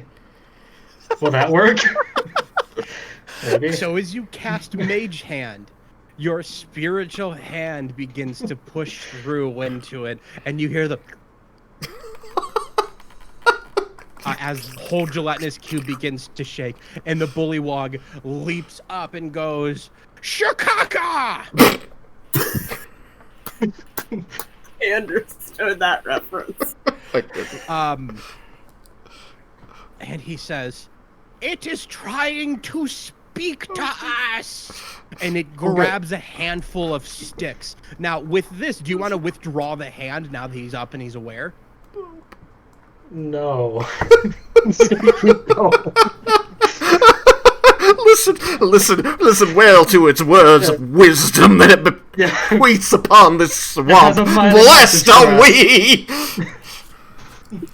As he looks, he says, it has grown a hand and wishes to impart on us its wisdom. And it throws sticks at the gelatinous cube, which land on the inside and slowly come to a stop and begin to boil. And it says, I will read your words through the boiling of sticks. And then focuses on the sticks and begins to mutter to himself in Bullywog. So I have this cool... The hand that he sees just going very slowly. So I have this cool... Before you even did that, I was thinking about it. I have this cool fan that when I swing it, it pushes things 15 feet. How close are we to this cube? How close is he to the cube? He is within 5 feet of the cube. You are all within 10 feet of the cube. I have the Ring of the Ram still. Yes. So what do you... You've got that fan. What do you want to do with it? I was just going to get it out without, because we're behind him and he's reading the sticks. I was just going to swing it and see if I could push him into the cube. Okay, what kind of check does he need to make? That is a... Hold on, let me pull it up. Well, I'm pretty sure a 7's not going to beat it. It is, Jesus Christ. Each creature that starts its turn in the line must make a strength saving throw, and the DC is a 13. So, as you slam this fan down, the bullywog is like... It just slams into this gelatinous cube. The cube, not affected by this, just starts going... And he goes, I've been chosen for ascension! Blessed is the swamp! Oh, hail the swamp god! Inside of this thing. Just his skin and throwing ice into a deep fryer. It is nightmarish. Oh, this is fantastic. Have y'all seen Midnight Gospel? No. I'm crossing off those. No. Never mind then. But yes, no, this is good and bad. So, with that, your hand is beginning to push through, and fully stated by both meals this cube has had, it has no mind of it. What do you want to grab out of this thing? First, I was going to push the cap out. And then after that, there's a nice tiny sword in there. Yeah, that. Both of them. So, with your mage hand drags out the crown and just kind of clink, clink, clink, clink, clink falls to the ground. I'll grab that. And in that same amount of time, your hand reaches in and grabs the sword, and the sword clink, clink, clink, clink, clink falls to the ground. Who picks up the cap? I can grab the cap. Is it large? Does it require some strength to hoist around? It's a pretty decent size, and it's fairly heavy. It'll take 2 hands. Okay. But as you pick this, you can carry it without too much difficulty, but you will need both hands. Okay. I do have as you 16 pick- strength. Oh, yeah, you're squared away. Okay. As you pick this thing up, despite having been inside of a gelatinous cube, this sucker is clean. Nice. You may come to believe this is actually made entirely of mithril. Huh. Ooh. Well, that's a tidbit for another day. Explains why it survived Oh. the drop without being hurt. Elven mist I was gonna metal. say that would also explain why they use it in the balloon because it's so light. Oh. So, with this cube devouring its priest in sacrifice, the sword slides out and ting ting ting ting ting falls to the ground. Who wants the sword? What kind of sword is it? Like long sword, short sword? This does actually appear to be a short sword. It appears to be a scimitar. Hmm. Rogues are not proficient with scimitars, just so you know, said it. The simple I'm frankly not going to argue over something like that. We're here for a good time, not a long time. That's the motto of this party right here. Yeah. Yeah, that is exactly it. I was gonna say, does anyone have identify? Nope. I do, Okay. and it's prepared. Ooh. I can cast it right now. I was gonna say we might want to do that before we pick it up because if it's cursed, we could be SOL. That's a fair point. Alright, let's see. Identify is a first level spell. I've got plenty of slots, so I will cast Identify as a first level spell. And As not you as a cast ritual, because that's going to take Identify, too long. You do recognize this is, in fact, a magical sword. This is a magical sword, one that, with the Identify, you know comes from the astral plane. One that is made to deal different. Not only does it deal a kind of slashing damage, it also deals a powerful psychic force. I know what it is. Well then. I say with the, holding the lid, the crown over my head in both hands, I say, someone should probably pick this up and put it to good use to get us out of here, because I don't know if the others in this place are going to speak common enough to know that we are praising their god as we run away. I pick it up. Please. Yeah, go for it. All right. York. Okay. So I'll just quickly say, it seems to be from the Astral Sea, and it deals psychic damage in addition to its obvious, elegant cutting blade. Is it a sword stalker sword? Is it a what? Is it one of the sword stalker blades? One of the gift ones? I don't know what that is, and I feel so bad to break your heart on that. I don't know what that is. So, the gift, However, I do need a wisdom saving throw. Just ahead of that, Identify usually does tell you what is needed to, what it is entailed by using a weapon, and it usually tells you if something is cursed, unless there's some special Identify does not identify the curse labeled on there. Well, it is going to be a last part. 23. What was that? 23. Oh, wow. A 23. With the 23, as you pick this blade up, there are images that flash through your mind of great ships that pierce the veil of reality from the astral plane into the material plane. And you can see down onto a land scattered with beautiful sand rocks and long roving deserts around you, with a beautiful area beneath that is that of like an oasis. And you can see down there a great kingdom of tabaxis. And in a moment, a bloodlust that can only be satiated by the blood of the tabaxi comes over you. And in that moment, you look over to Satet. And you know there is one place he deserves to be. And that is inside that cube. What? But you are able to, in the last moment, pull that thought back away. And she says, everyone, this is going to sound very unusual.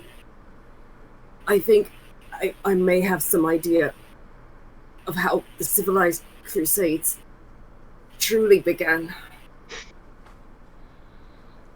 If that sword is causing you a problem, I suggest you leave it behind. We don't necessarily need it. By the will of my patron and my own strength, I will not let myself be defeated by a piece of metal. It is quite a powerful magic on that sword. It would be understandable to everyone here if you let it go. No. Okay, so I did some research, and I decided that her patron of the Celestial is an Ursinal, and apparently in the second edition Forgotten Realms, they had like these different animal type spirits, and the Ursinals were keepers of lore. So she will literally do anything to hold on to knowledge at detriment to herself. And she says, I can wield it. I can. And if I can't, you have my permission to take it off me. But until that day, I will find out the secrets of this sword. I look to the others with unfortunate doubt in my eyes. Say, Is that going to happen every time I pick it up? Maybe. Maybe it happens every time you wake up. Maybe. Maybe it's just a weekly thing. Yeah. I was Maybe gonna it's a say, one and done. Is Dispel magic? Oh, that's kind of powerful for Dispel magic. And if it is a curse, dispel magic cannot remove it. Even remove curse can't remove the curse from a magic item. It will simply remove the item from the person. However, as enlightening and interesting as this discussion is, I believe we have places to be that are not inside that cube. We can discuss it along the way. Let's go. I'm good with that.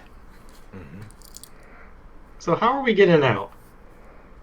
Are we just walking out the front door? Like, hey, thanks for... I think we should just leave. I think don't we think will. they're too interested in us. The curtains swing open and the retinue of four come in, and they say, "Where is Bufo?" Right?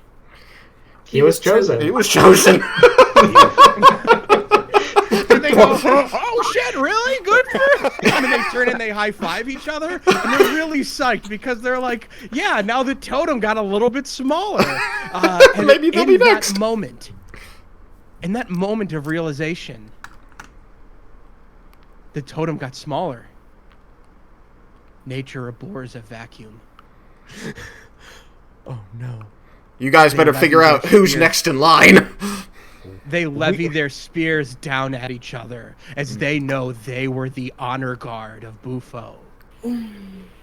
Bufo? I just got that. Roll for initiative. Oh. They're going after Hey, I rolled good on initiative. I mean, okay. For me. Nat 1. Okay, that one's going in timeout too. These are my bonus dice. They should be good. They should be okay. I love the rack of wands and weapons behind you, Kate. Yes. Hey, I gotta say, are those the Harry Potter ones? some of them are. The top one I actually made myself one day when I was bored. Oh, cool. Nice. And I was gonna say this was one of my first quarantine projects. Was my taking a broken Guitar Hero controller and turning it into my dagger and wand display. There you go. Very nice. Satet, what's your initiative? 13. I beat Satet. 14. I still beat Satet. Kidding. Assault? 2. Ooh, devastating. Roger? 10. And Johan. 15! Okay. Do some quick initiative here.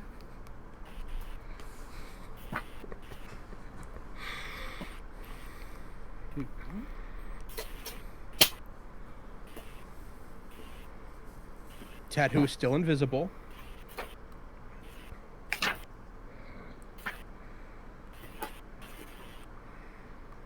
I was gonna say maybe. Oh no, wait. Remove curse is a divine spell, isn't it? I was gonna say maybe JoJo could do something about it.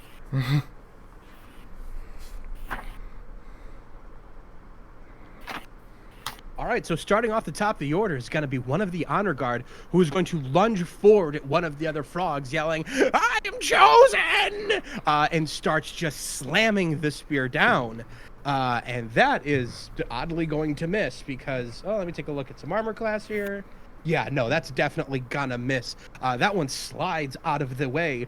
The one it attacked is going to rebut, throwing its spear up and just hurling accidentally its spear into the gelatinous cube, which immediately begins to dissolve it, and being surprised by this, and he says, "I'll kill you with my flippers," and prepares for the next lunge. Johan, it's your turn.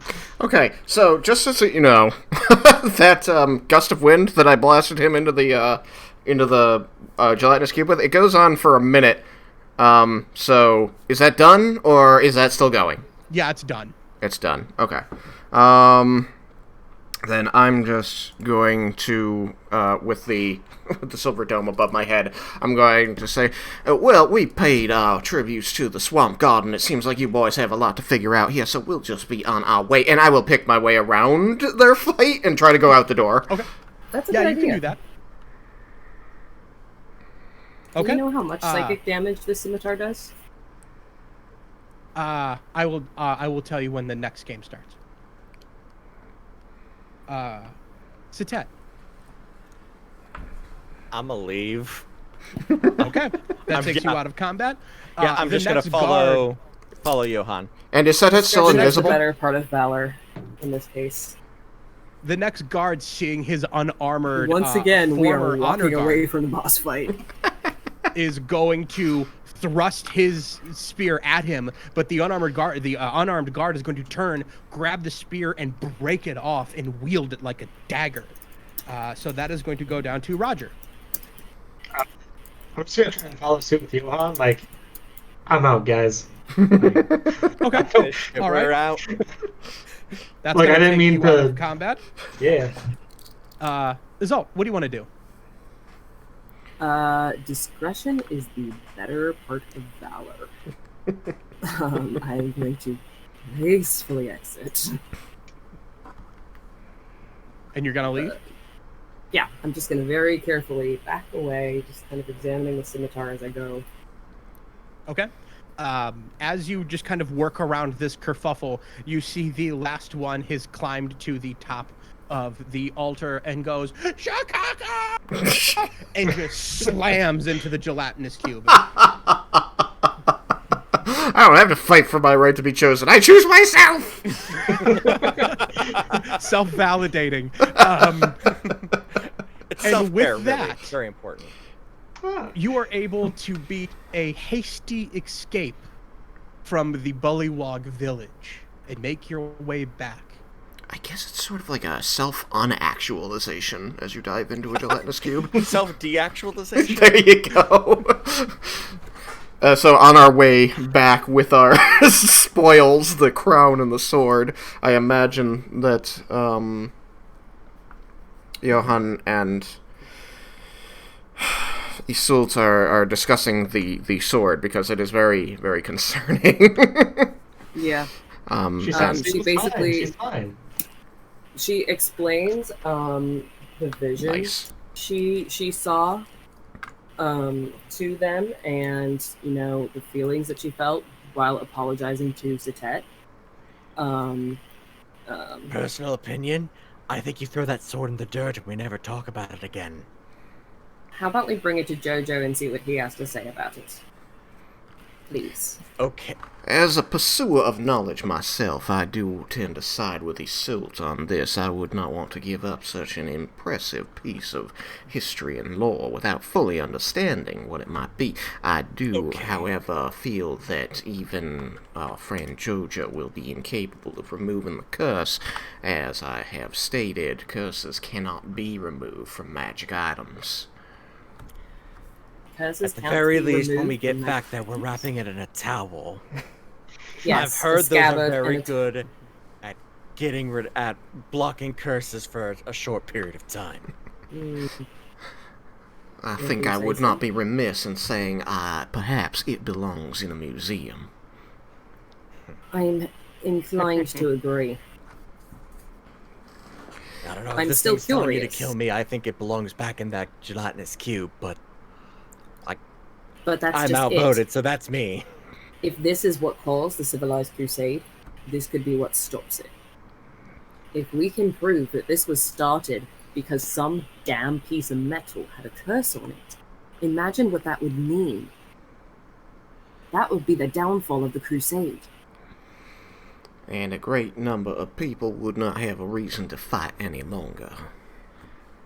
It would piss a lot of people off too, but I think you're making Can't a argue couple with of leaps curses. there, but I'd be interested to talk about that when we're not in the middle of a swamp. Speaking yes, of the perhaps swamp, let's get out of the swamp. I've had my fill of swamps for a very I'm long fairly time. certain my good boots are ruined. So for the length of the walk back, this discussion is held and eventually dropped for the results of whatever things that Jojo Swift could perform. But you all eventually make it back, returning the cap, and Sitet, you are met by Gory, who is found herself in a much better state of dress and has been listening attentively to the good captain about how she may help this ship continue to fly. And for the rest of the day, you do some oddities, heal yourselves, clean yourselves, and what you need. And as everyone settles down for the night, Sitet, you are blessed by a dream. As you sleep, you find yourself in a dry heat. As you open your eyes, you find that the sky above you is a radiant white. A hot warmth. One that makes you sweat, but one that you feel actually radiates into you. Something that gives you comfort. Like coming from the cold and standing next to a fire. This warmth fills you. What do you do? I just kind of revel in that moment. It's probably been a long time since the Ted has really had something that comforting. So he'll just take that moment, realizing that there is something up, but enjoying the effect of it. And then as that moment passes, he pulls himself into a sitting position to see where he is. As you look around you, you see that you're atop some sort of large pyramid-like structure, like a great ziggurat. And as you look off into the horizon, you can see what looks like was once a beautiful, lush land that has been laid to waste, razed to the ground. The structures of homes that were once scattered about, a village, a town, have been torn and blasted across the sandy wasteland. And that cold starts to creep into you again. A cold of ancient loss and desperation. But as that cold creeps up to you, the warmth from above pushes it back down. And as you look up, you see a figure from the sun. The voice comes to you in an angelic voice and says, "Hey!" The voice of an angel. My name is Miaulo, and I'm the sun god of Tabaxis. All right. I'm Satet. Kind of a jerk. For just putting it out there. That's fine. Everyone has their flaws, and as long as you're working on you, then it's forgiven. What can I do for you, Miaulo? Oh shit, that's right. Yeah, I brought you here. Yeah, okay.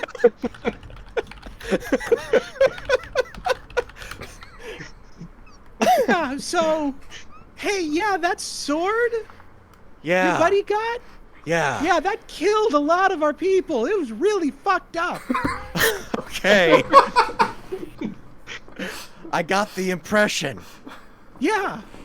Yeah, it was really It was a bad rough. day. and- Oh, a lot of bad days. I wasn't there for that. I reincarnate every couple, like 40. How long do we live? Like 60 years? 60 years, about the same as the humans. So roughly about 60 years I reincarnate.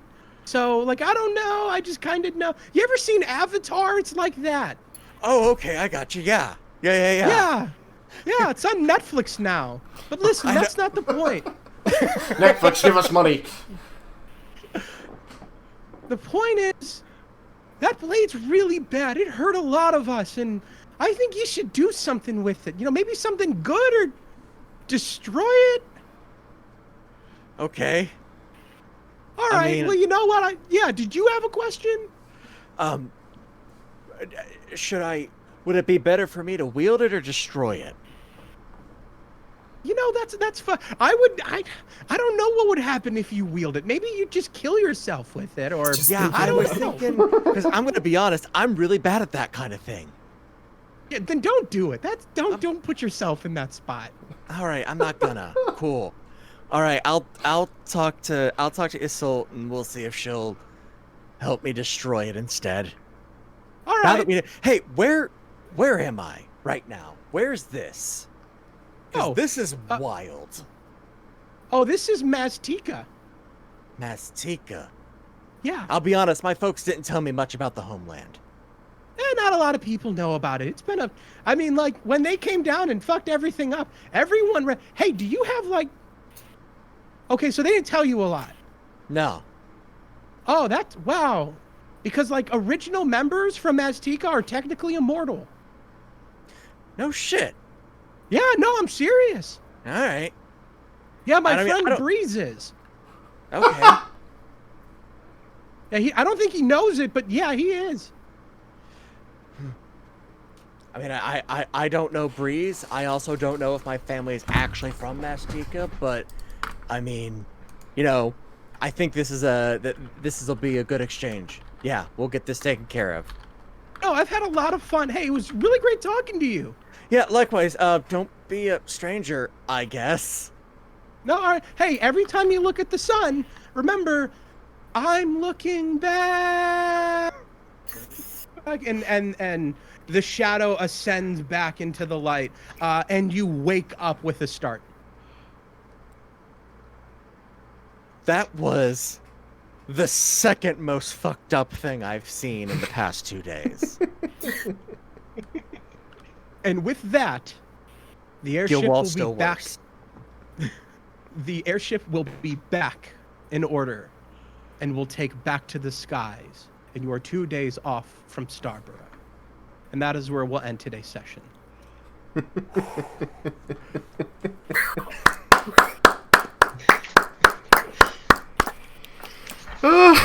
Mercy me. All right. It's all fine. You got this. It's fine. The Tabaxi god of the sun, Miaulo. Yeah. No, you have stumbled upon one of my favorite fantasy tropes, self-irreverent gods. I am here for every second of this. there was one of those in another campaign I played in. It definitely came in as a surprise since the god was an unknown god until the end of the campaign. And then my character ended up face to face with them, and it was just like, surfer bro. It's like, what? He was absolutely just channeling the dude. Yep, that is actually one of my characters in our Sunday group became a warlock patron during the last campaign. Oh, nice. And he was a terrible shit in life and isn't much better in death. The whole, like, I know like Maztica and the Maztecan tribes are like a thing, but the previous podcast I had done, Quips and Crits, which this is all just shit from Quips and Crits that I loved. My buddy Ransford played the character Breeze, and I was like, you know, hey man, if you want to write like lore or anything interesting for the campaign, I'll be happy to use it. And Ransford was like, really? So he would send me pages on pages on pages of things. And I was so excited to see that from him. Nice. So, Awesome. so we put together this culture of like the Tabaxis. And I know it's not technically correct. It's whatever you But want. it's It's your just- world, it's- man. Still cool. Yeah. It's absolute. I stand by it. But Ransford and I, we would get drunk and we would sit around like, all right, so what if all of the Tabaxis had chairs but never sat into them, instead of opted to always lay on the floor? Sounds it. Goofball cat and then tabaxi. like when they went to like a full-on Tabaxi village, it was just everyone was straight-faced about everything. Just all of like every Tabaxi, like every time they would hunt and they'd bring back like a quail, and then they would just start eating it. And then when people were like, when the group was like, that's really dangerous, shouldn't you cook that? One of them would look at them and very insultedly throw it on the ground and walk away.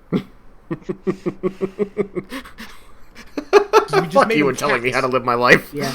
I was Yeah, gonna it's say, just- like, it's a ritual tradition where before they actually fill their glasses, they have to put them on the table, knock them off. and then It's from our ancestors. it's a classic ritual. Nice. So Yeah. I'm just Excellent. taking all of that and throwing it around. However, I will send some information about the blade. Katie's gonna be getting a lot. I'm gonna send you information on the blade. I'm gonna send you information about the book, 'cause I know what I want the book to be about. Okay, Guys, I think we just became a campaign. I think we do. Yeah. Well, like I said, I would like to meet at least once a month and do this with you guys. Okay. And continue on. Next weekend, I'm gonna have everything in order on the computer. Shag, if you don't mind doing a recording backup, we're Yep. gonna do the Dark Star system. Okay. Cool. And that is going to be like a space horror kind of thing. So Nice. I have to go leave and pick my wife up from work. It was, of the campaign